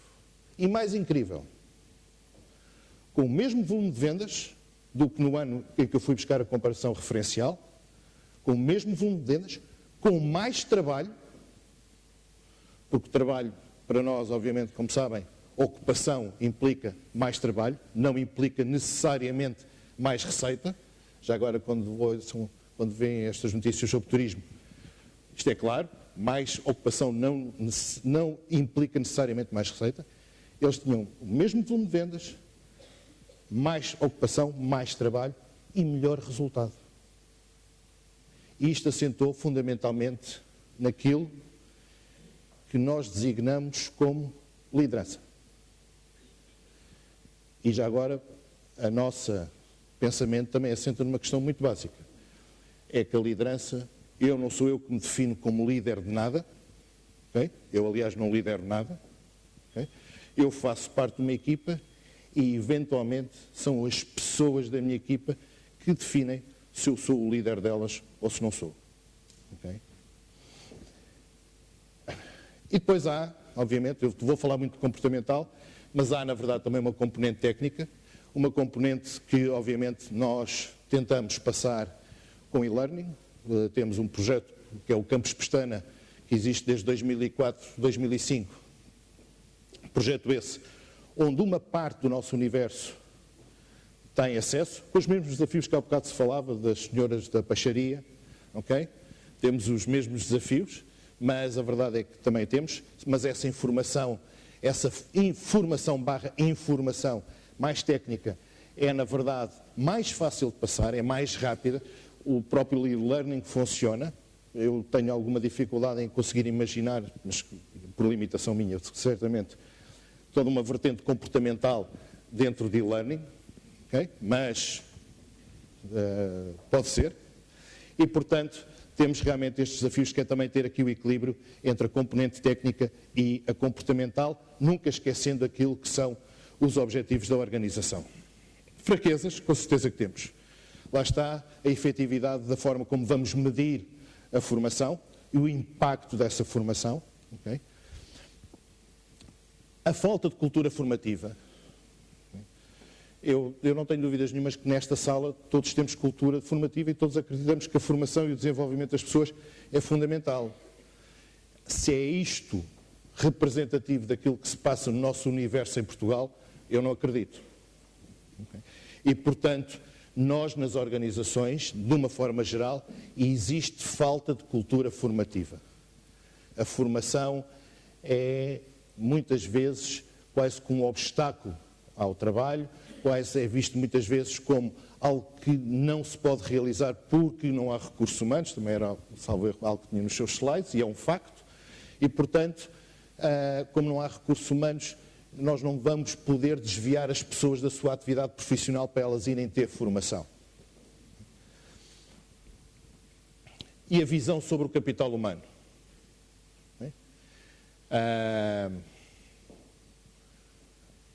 Embora eu não esteja totalmente de acordo com aquilo que foi dito sobre a diferença entre a utilização das palavras, cuidado, entre recursos humanos, pessoas, não há dúvida nenhuma que esta expressão recurso humano ainda é muito a forma como as empresas veem as pessoas. E realmente as pessoas devem ser vistas e tratadas como pessoas. E isso faz parte da visão com que as organizações olham para as suas pessoas e as podem ou não desenvolver. Implementar uma cultura de desenvolvimento é uma oportunidade. Ou seja, a formação depois traz-nos, e isto, fóruns como este, trazem-nos aqui realmente uma questão que é implementarmos, na verdade, uma cultura de desenvolvimento das pessoas, ajustar os perfis à cultura organizacional. Nós continuamos em Portugal, não só em Portugal, no mundo, nós normalmente recrutamos as pessoas por aquilo que elas sabem fazer. Quando elas não têm sucesso, nós vamos convidá-las a mudarem de organização, não propriamente por aquilo que elas não sabem fazer, mas por aquilo que elas são. Nós recrutamos pelas hard skills e convidamos a sair pelas soft skills. Alguma coisa aqui está mal. Okay? Portanto, se calhar, entre os vários processos, convinha que nós olhássemos para o princípio e as fôssemos recrutar pelas soft skills, trabalhando as mesmas, em conjunto, obviamente, com as técnicas, trabalhando as mesmas para que elas se ajustem, na verdade, àquilo que é o perfil para cada uma das funções. O problema também está em que muitas vezes nós não temos desenhado o que é o perfil comportamental que queremos para aquela função. Não sabemos. Nós sabemos que eles têm que saber fazer, no nosso caso, a hotelaria, saber fazer camas, saber cozinhar, saber servir à mesa, etc. Mas não temos desenhado o que é que elas têm que ser enquanto pessoas. E garanto-vos que nesta indústria, aquilo que elas são enquanto pessoas traz mais dinheiro e mais rentabilidade do que aquilo que elas sabem fazer. E olhem para vocês, enquanto clientes, não é enquanto técnicos de hotelaria, obviamente. Tem oportunidades, obviamente, de desenvolver oportunidades de retenção de talento. A hotelaria é uma indústria, de uma forma geral, mexe muito nesta área. Temos turnovers em determinadas regiões relativamente altos. É uma indústria, como penso que se calhar a generalidade das pessoas sabem, onde o custo de mão de obra versus aquilo que é a receita é extremamente pesado e, portanto, há turnovers, obviamente, isto limita um pouco a competitividade neste setor e há, na verdade, turnovers elevados. E a formação entra aqui como um papel fundamental para exatamente a retenção do talento. Se as pessoas ao longo da sua atividade profissional se sentirem desafiadas, se sentirem a crescer e sentirem que lhes são colocados novos desafios à frente, as pessoas vão, na verdade, mantendo-se. E isto vai ser cada vez mais fundamental. A malta nova, a malta que vai sair e começar a ir para o mercado de trabalho, hoje, é malta que isto, ou me dão uma coisa rádia para eu fazer depois de eu acabar a próxima, ou vou-me embora. E nós ainda somos, eu pelo menos, ainda sou de uma geração em que a malta anda ali no meio termo entre, sim senhora, algum conforto do estar, porque estou conformado também um bocadinho, se calhar, naquilo que faço. A malta nova não é assim. Traz algumas confirmações, melhores resultados, contei-vos aquele exemplo.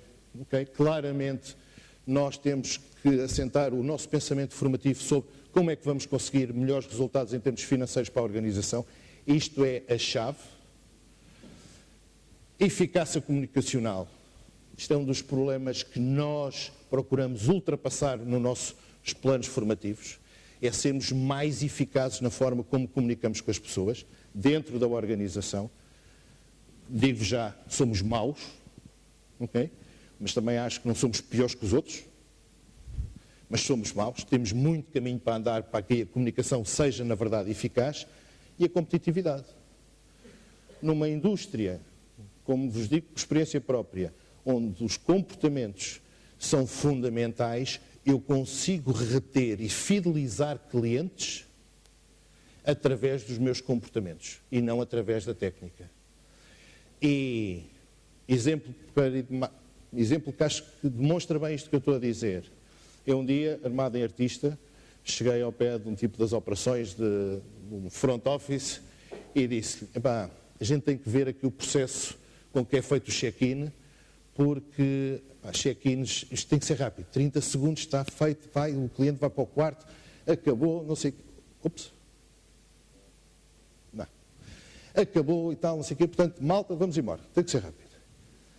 E uma das pessoas que estava à frente da recepção nessa altura, virou-se para mim, para além dela ter pensado, este gajo não percebe nada disto, virou-se para mim e dizia-me assim: não, sabes porquê? É que num hotel de cidade, na verdade, o cliente quer rapidez, porque chega, põe a mala e tal. Neste sítio onde nós estamos, se a recepcionista em alguns clientes não sair de trás do balcão, não for dar o beijinho ao cliente, à mulher do cliente, aos filhos do cliente, à mãe do cliente, e não demorar 30 minutos no check-in, temos uma reclamação. Okay? E, portanto, nós temos que ajustar realmente o nosso plano formativo àquilo que os nossos clientes querem, porque, no fundo, são eles que nos trazem a rentabilidade às organizações. O que é que nós pensamos e o que é que nós temos em praça, o que é que nós desenvolvemos, pensamos e vamos trabalhando? Pestana Talks. Pestana Talks foi, para além do Campus Pestana que já vos falei, mas mais recentemente lançámos o Pestana Talks. Pestana Talks não é mais do que isto. Com a nossa administração e quadros superiores a passarem à generalidade da nossa população aquilo que são decisões e planos estratégicos do grupo. Eu tenho necessariamente maior rendimento se souber para onde é que a empresa caminha, se souber quais são os objetivos. E, portanto, nada melhor do que partilhar esta informação com o universo populacional do grupo. E depois assenta no projeto comportamental. E o projeto comportamental não é mais do que um programa. Ainda há pouco falávamos, e ainda bem que eu tive a oportunidade de ver a apresentação da nova base, porque, na verdade, faz-me pensar, ok, não estamos muito errados, obviamente ajustado à nossa realidade. O projeto comportamental é um projeto a 3 anos, assenta dentro da mesma lógica programática que aqui foi mostrada pela nossa base, com uma exceção: nós não aplicamos o 360 em termos de assessment por uma decisão nossa, baseamos o nosso assessment numa outra ferramenta, mas tem, na verdade, todo esse processo, 3 anos, e o que é que nós basicamente procuramos desenvolver? em mim próprio ou nos meus colegas ao longo destes 3 anos. Procuramos desenvolver questões tão simples como nós termos a noção de que existem escolhas. Eu saber escolher e ter a capacidade para escolher entre realmente as condições que vou ter, estar bem ou estar menos bem, porque obviamente nós não somos peças separáveis, portanto eu não saio de casa mal disposto e não abro a porta do escritório porque estou preocupado com alguma coisa em casa e não abro a porta do escritório com um sorriso. De certeza que já todos aqui ouvimos que os problemas pessoais ficam fora do escritório. Okay? Esqueçam. Okay? Quando uma das últimas vezes que eu ouvi isto, perguntei, era uma pessoa com quem eu tinha muita confiança e foi talvez um dos melhores diretores-gerais que eu tive, e tive a oportunidade, ele disse-me isto. Não, esse gajo não, porque os problemas ficam fora do escritório. E eu disse-lhe, pá, quando me encontrares um gajo que consiga entrar aqui sem cabeça, eu acredito que os problemas tenham ficado lá fora. Porque é verdade. Os problemas estão na nossa mente, nós não a deixamos fora e, portanto, eles vêm sempre connosco. Ok. Sim, obrigado. Eu a dizer que menos que 20 chegavam. Temos depois, obviamente, a questão da aprendizagem no emprego. Criar situações, e o projeto comportamental visa exatamente criar situações que eles enfrentem no seu dia-a-dia, replicá-las e tentar ver como é que as pessoas agem, orientando-as, obviamente, naquilo que nós acreditamos ser o melhor processo. Representação. Técnicas de representação. Aplicar o teatro nas organizações. Trazer isto, que é, na verdade, uma modalidade excelente, uma arte, e trazer esta arte para dentro das organizações. Mais uma vez, replicando situações, fazendo experiências. Tentamos, obviamente, que as pessoas percebam um bocadinho como liderar. Não é torná-los líderes. Como vos disse, na nossa opinião, esta definição do líder é as equipas que o definem. Okay? O meu filho tem 13 anos. Joga futebol. Ou pelo menos procura jogar futebol. E a equipa dele, no princípio da época, ia perdendo jogos 1-0, 2-1, empatava alguns. Depois, a certa altura, mudaram de treinador. O primeiro treinador teve problemas de saúde, teve que sair, mudaram de treinador. E no outro dia, entretanto, os resultados deixaram de ser as derrotas por 1-0 ou os empates e passaram a ser 3-0, 4-0, 5-0, 6-0, no outro dia foi 7-0. E eu ia no carro com ele e perguntei-lhe assim, olha lá, explica-me lá, o que é que se passa para que vocês que antes perdiam por 1-0 passem agora a perder por 6 e 7? O esquema é o mesmo, no outro dia fui-vos ver, o esquema de jogo é o mesmo. Resposta dele, com 13 anos. Há muita malta na equipa que não gosta do novo treinador. Até é tão simples como a malta que não vê esta pessoa enquanto líder. Okay? E até enquanto formador e até enquanto desenvolvedor. E, portanto, a equipa não o identifica, não produz. Okay? E isto passa-se em todas as organizações. Responsabilização, já hoje aqui falámos da autonomia e de realmente da tentativa de que as pessoas percebam a sua responsabilização em organizar aquilo, em priorizar, saberem como obtêm resultados, lidar com a frustração, e nós temos situações de frustração todos os dias na nossa organização e nesta indústria em particular elas são críticas para o sucesso. Ok. E no fundo nós assentamos naquela frase que ele está aí em cima, a nossa filosofia em termos formativas. Não é o quanto bons nós somos, mas o quanto bom, na verdade, nós queremos ser. E este objetivo assenta naquilo que é a vontade das organizações. Mas as organizações, elas próprias, não têm vontade nenhuma. Porque a vontade assenta exatamente naquilo que são as pessoas, porque as pessoas é que têm vontade e é isso que nós temos que trabalhar em termos formativos nas organizações. Muito obrigado.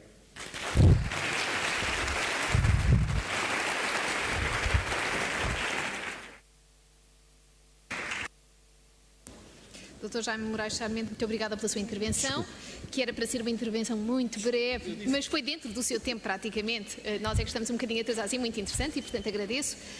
Vamos agora, pedindo a compreensão dos que ainda se mantêm connosco e também dos senhores oradores, abrir 10 minutos para serem colocadas algumas questões e podermos partilhar ainda da presença dos 3 oradores e, portanto, estaria aberto o período dos 10 minutos para questões ou comentários que queiram apresentar. Pedia apenas que se apresentassem sumariamente e que a pergunta fosse também formulada de forma objetiva para que a resposta seja mais fácil. Há aqui uma questão. 2 questões. 3 questões. Vamos deixar colocar 3 questões para resposta. António Augusto Fernandes, CEO da DLC. A minha pergunta vai para uma pessoa que já não está cá, que é o Dr. Jorge Gaspar, mas como a doutora Ana Paula Filipe está presente, portanto pode evidentemente responder. É uma questão que interessa evidentemente a todos os formadores, que é o seguinte: o anterior governo, do meu ponto de vista de forma errada, acabou com a obrigatoriedade, digamos, da formação de 5 em 5 anos, digamos, a formação de formadores, a obrigatoriedade de ter para renovar o CAP.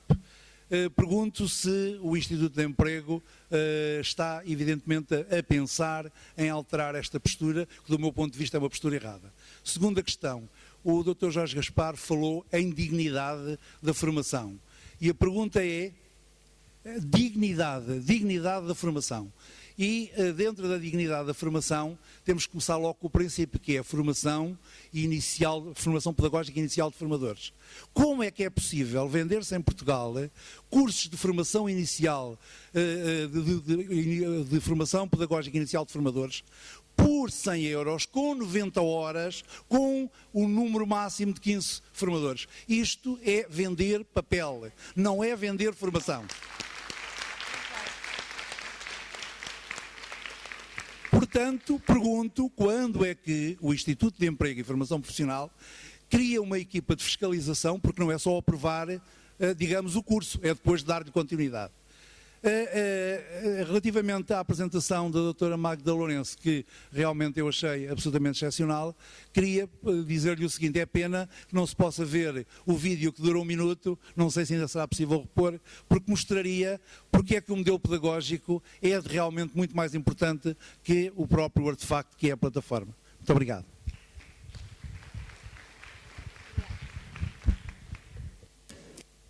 A próxima questão, vamos colocar as 3 questões que estavam... Carlos Vidal da Mota, eu sou formador, formado, e estou agora na área de formação. Tenho pena que o Dr. Jorge Gaspar não esteja presente, porque efetivamente parte daquilo que eu gostaria de referir, penso que o Instituto teria interesse em ouvir. De qualquer maneira, nós vimos pelo programa que nós temos aqui a nata da nata. Nenhuma das empresas que estão aqui presentes tem problemas em termos de fazer formação. Fazem-no de uma maneira, fazem de outra. Mas há aqui uma questão que o Dr. Jorge Moraes Sarmento levantou, que é uma questão de liderança. Nós sabemos, pelas estatísticas, que cerca de 80% das nossas empresas têm menos de 10 funcionários. Onde é que está essa formação? Quem é que está disponível para fazer essa formação?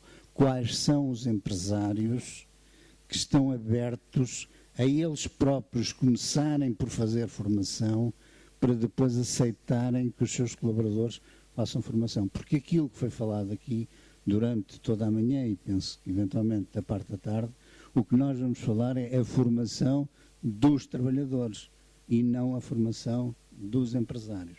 E, portanto, o que eu gostaria de deixar era esta reflexão. Quando a doutora Catarina Louro, só uma curiosidade, chamam-lhe Universidade da EDP, os cursos que fazem têm reconhecimento académico ou não? Muito obrigado.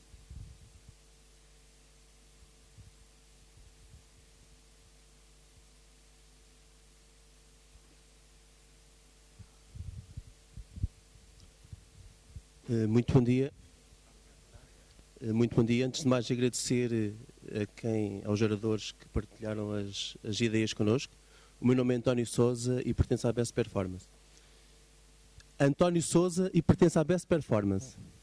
Muito bem. A minha questão vai no seguimento daquilo que foi falado anteriormente, que é uma das principais dificuldades que eu encontro no mercado não é tanto, por vezes, o pagarem a formação, isto estou a falar em termos de empresários, mas é a importância que eles dão à formação. E o meu desafio para os 3 oradores era se podiam partilhar connosco, que todos os dias andamos nas empresas a tentar naturalmente, no fundo, vender a ideia de que a formação é fundamental, que essa nós já comprámos há muito tempo, mas que estratégia é que nós poderíamos utilizar para que realmente grande parte das empresas, temos que nos lembrar que 94% das empresas em Portugal são pequenas e médias empresas, partilhem um pouco desta nossa visão, porque grande parte da sala penso que este nível já atingiu, não é? A questão da importância da formação para nós é peanuts, como se costuma dizer.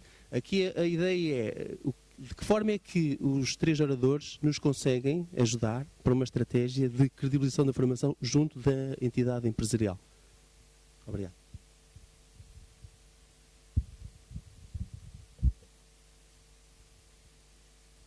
Muito bom dia ou boa tarde. Estou muito grata à comissão organizadora deste congresso. É muito importante, temos muito para aprender. E a minha questão também tem a ver com uma frase com muita métrica proferida pelo Dr. Jorge Gaspar, em que diz que a formação profissional tem uma luta diária pela afirmação da sua dignidade.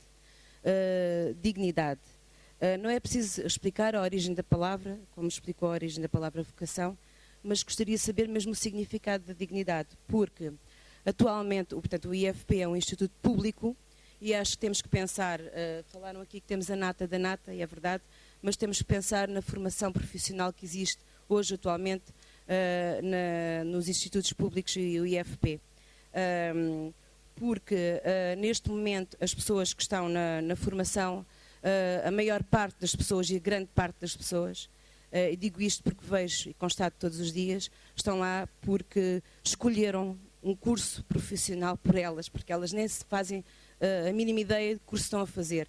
Por exemplo, temos pessoas que estão em operadores de logística, o Rato disse-me que fazem assim, pois eles agarram assim na caneta, porque nem sabem sequer agarrar numa caneta, e disseram que estavam naquilo que era para trabalhar a atender as pessoas nas lojas, a logística, que nem fazem, nem entendem o que isso quer dizer, porque escolheram, meteram-nas assim em grandes quantidades em cursos, por preencher os cursos, e elas vão porque não podem perder os subsídios.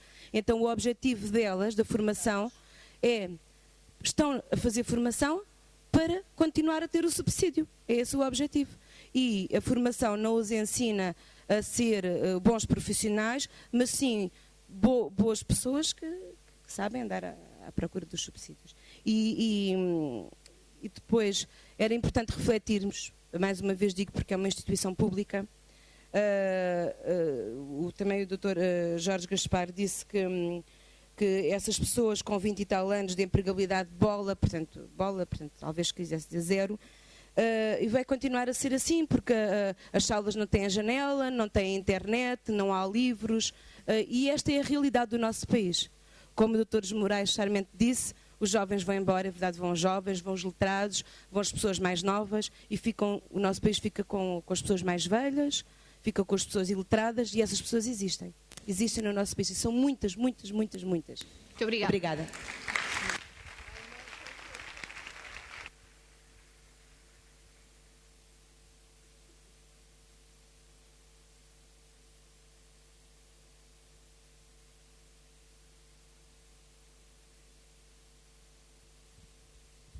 Muito obrigado. Ana Afonso, 33 anos, formador já há alguns anos. Tenho aqui algumas notas que eu gostava de partilhar convosco. E gostava de, em primeiro lugar, dar os parabéns ao Sr. Pestana, agora não me recorda, o Sr. José Moraes Sarmento. O Sr. Pestana eu não sou. Não é que não gostasse, mas não sou. Mas só Jaime só. mas como formador deve de calcular que tenho muitos nomes na cabeça. Ora bem, parabéns pela sua apresentação, porque custa-me ver a um congresso nacional e ver, sei lá, formadores e profissionais que não sabem fazer de apresentações. A sua foi a única apresentação que eu tomo como de apresentação. Portanto, espero que aprendam a fazer de apresentações, por favor. Segundo, IFP. Bem, por aqui eu quero continuar ali um pouco da conversa. Portanto, o Ministro dizia que o dinheiro do IFP vem dos contribuintes e das empresas. Ponto número 1. Não deve converter vocações, mas deve ajudar a orientar. Eu digo, bem, ora bem, se o dinheiro vem das empresas, se calhar o IFP devia de ajudar as empresas na formação. Correto? Sim ou não? Não sei. Mas eu acho que ele devia de converter as vocações e ajudar a orientar. Esta é a minha opinião. Falavam em dignidade. Ora, que dignidade tem um formador no IFP pago a 14,90 €? Pergunto eu. Competitividade. Falavam-me aqui em competitividade. Ora bem, para mim, eu acho que para criarmos competitividade, se calhar não era o número de pessoas ou o número de quantidade de pessoas dentro da formação, não é? Que são, sei lá, 50 às vezes. Eu já ouvi falar aqui em 50 pessoas dentro de uma sala, e depois essas pessoas, quer dizer, são 50 pessoas que não sabem escrever, que são selecionadas ao acaso, portanto não há de uma seleção coerente, e eu sei de casos que depois, sei lá, 10 ou 20 pessoas querem aprender inglês e o IFP não as deixa juntar porque elas têm, portanto, não têm habilitações, das habilitações são diferentes e não as juntam. Pergunto eu, então se queremos um país competitivo, não devíamos de apostar se calhar em 2 ou 3 pessoas ou até 5 pessoas numa formação, criar essa pessoa sim com valor e depois colocar essa pessoa no mercado? Pergunto eu. Não é? Só para finalizar, cuidado para o Intermarché. Acho que ali de uma confusãozinha entre o e-learning e o B-learning. Tudo que apresentou classifica-se como blended learning, não como e-learning. E cuidado também, não é a plataforma que define um modelo pedagógico ou de aprendizagem, mas sim o formador ou o professor. Mas sim, acho que a escolha da empresa é realmente importante. Tenho dito, muito obrigado, bom dia. Muito bem.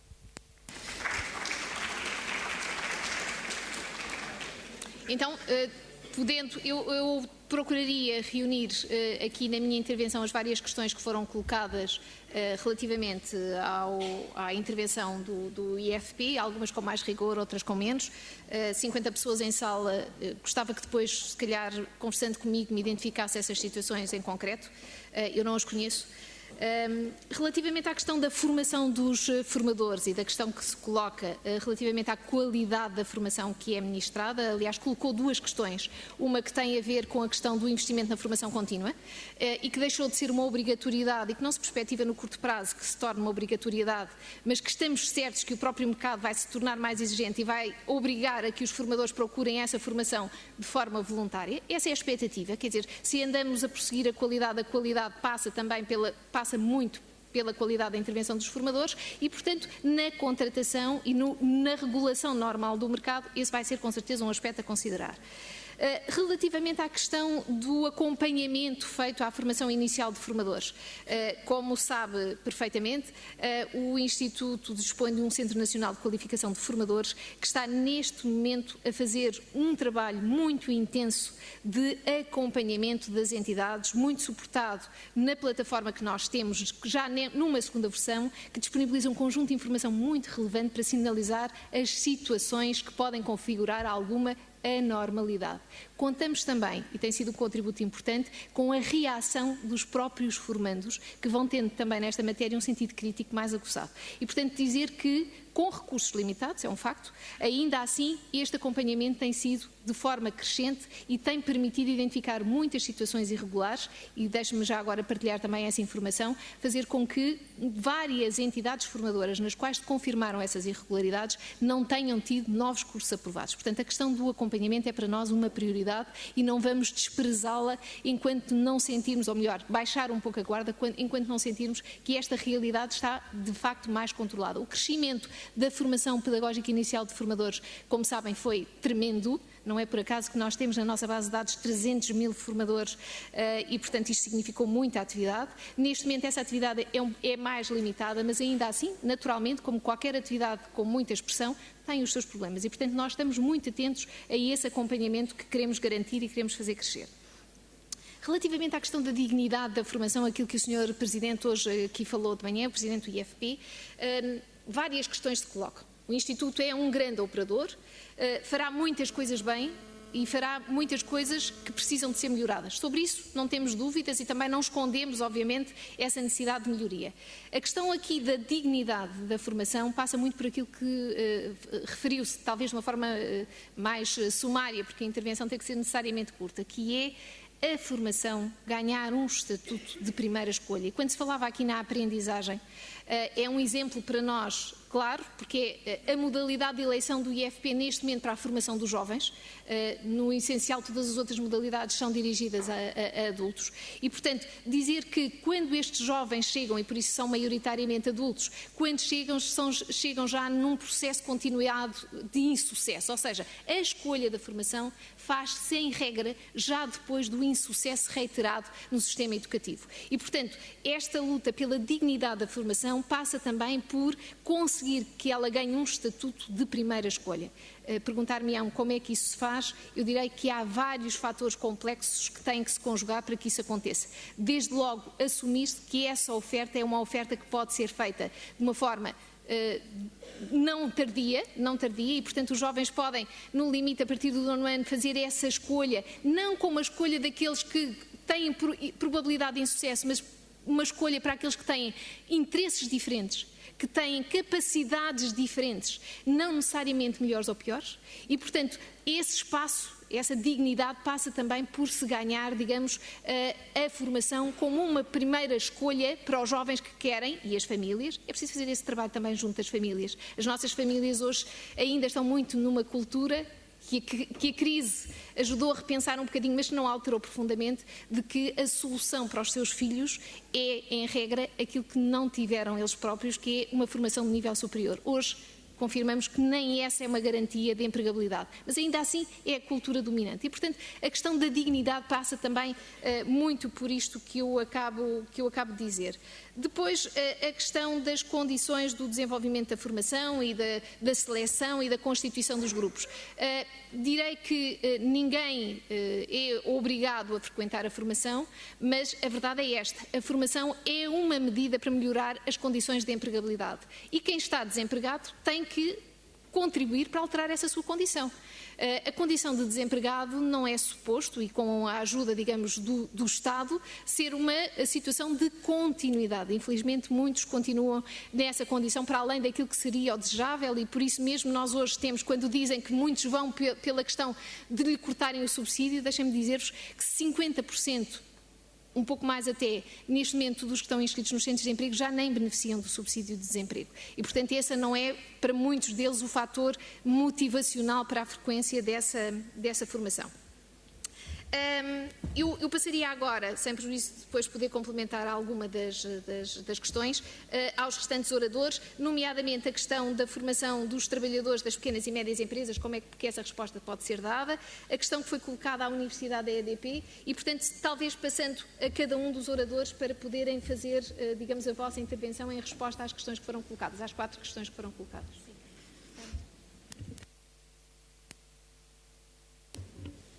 A questão que colocou foi relativamente se a Universidade EDP, devido à designação que tinha, que se dava graus académicos.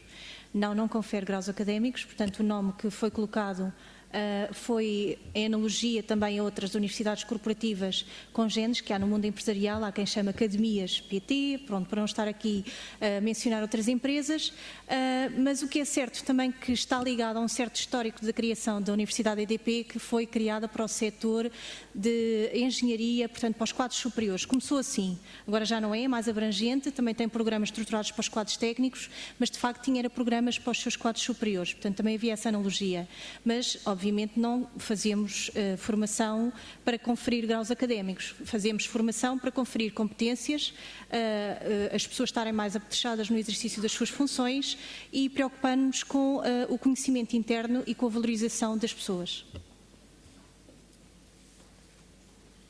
Muito obrigada. Muito bem.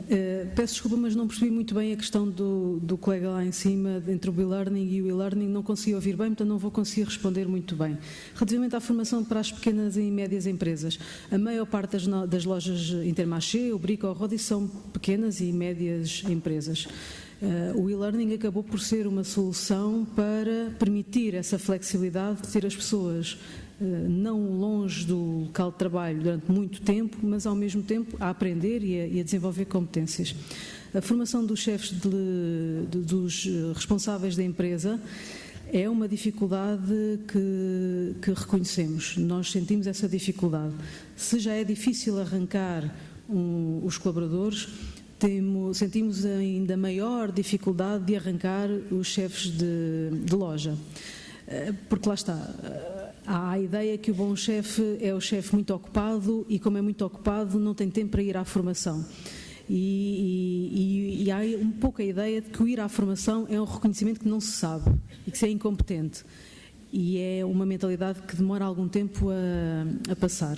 No grupo, nós, para tentar vender a formação como alguma coisa de importante, que foi outra questão que foi colocada, de vez em quando quando há projetos que se justificam, fazemos estudos de ROI, quando conseguimos ter indicadores para isso.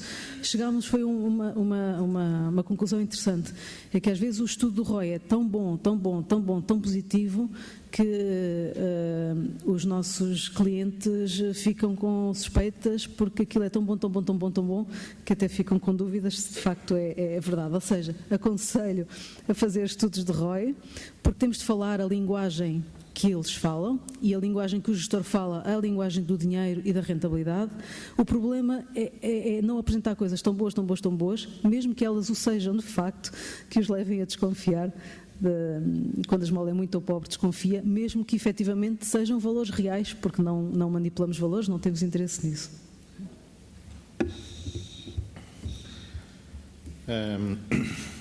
Só tentar rapidamente dois ou três comentários. Em questão à formação dos empresários, e na verdade é um facto, o nosso tecido empresarial são pequenas empresas, nem é médias, são pequenas empresas, no seu grande volume. E na verdade coloca-se aquela questão de que eu penso que mencionei na minha apresentação, que era: não tenho recursos humanos para fazer formação porque eu preciso manter o meu negócio a funcionar e, portanto, a formação passa, na verdade, para segundo plano. De qualquer das maneiras, aliás, isto que a doutora Magda estava a dizer do e-learning poder ser, na verdade, uma ferramenta para auxiliar, parece-me uma alternativa. Agora, eu acho que depois há aqui uma outra questão que penso que focou, que tinha a ver com a formação dos empresários, portanto, os empresários também serem formados dentro desta cultura formativa. Eu posso lhe dizer que, por exemplo, o projeto comportamental que eu falei é um projeto top-down, ou seja, ele é aplicado em cascata e começa exatamente no topo. O Pestana Talks, exatamente a mesma coisa. E por isso eu dizia, há aqui uma clara envolvência do topo nestes programas. Agora, depois está realmente na nossa habilidade de fazer algo que seja atrativo. Aquelas fotografias que eu passei na minha apresentação, por exemplo, são todas elas de formandos. Lá o tipo que está a comer a relva é nosso, ok? E aquela malta vai é a primeira vez, posso lhe dizer, que eu não vejo as minhas pessoas de formação a correrem atrás de formandos para irem à formação. Eles vão. E lá está a grande vantagem de envolver do top-down, é exatamente que a gente conseguiu ser primeiro atrativo acima, e de cima é que vem o exemplo, como nós sabemos, e portanto aquilo vai, obviamente em cascata, vai funcionando. Sendo que admito que, obviamente, somos empresas com uma dimensão que permite ter recursos para fazer a formação. Há pouco falou-se ali na estratégia e que estratégia podem usar para chegar às empresas em relação à questão da formação. Eu não sou propriamente um expert, confesso, e agora há uma coisa que eu não sei se não pode fazer diferença, é que sempre que alguém chega ao pé de mim ou ao pé da minha equipa com algo, vem já com algo concreto. Será que isso são na verdade as minhas necessidades? Será que eventualmente a estratégia não poderá passar, a sugestão, não sei, confesso que não sei, mas parece-me uma questão muito interessante, que é chegarem ao pé de nós, empresas, e dizerem assim, pá, gostávamos de sentar com vocês para saberem quais são as vossas necessidades. E de nós depois, no fim, dizermos, a gente pode ajudar ou não pode ajudar. Temos especialistas nessa matéria ou não temos. Conseguimos dar-vos resposta ou não. Eu penso, é uma sugestão, confesso, mas a verdade é que 99% das abordagens que são feitas a mim e à minha equipa são já com um programa, um produto já desenhado, que não quer dizer que se aplique na verdade a nós, ou que nós não tenhamos já meios de o fazer. Só um último comentário, por causa do IFP. E aqui não sou mandatado aqui do IFP para nada, portanto estou perfeitamente à vontade. A formação, e refiro-me apenas ao setor privado, o público confesso que não sei, deve ser uma tarefa e uma prioridade nossa privada, empresas, contando ou não contando com o apoio do IFP. E não pode ser nunca o IFP ter verbas para distribuir ou não o fator determinante para as empresas fazerem formação. Tem que ser a nossa obrigação enquanto empresa. Agora, podemos dizer, mas aqueles têm 2 milhões e aquele só tem 500 mil. Isso depois é uma questão da capacidade das empresas. Eu sei de antemão que não consigo fazer formação como fazem determinadas empresas, por exemplo, do setor privado, sei lá, auditoria, auditoras, por aí fora. Não consigo competir com eles em termos de oferta formativa. Mas, dentro das minhas limitações, tem que ser a minha obrigação, porque, na verdade, sou eu, enquanto empresa privada, que vou tirar o retorno da mais-valia da formação através dos resultados financeiros que o grupo consegue alcançar.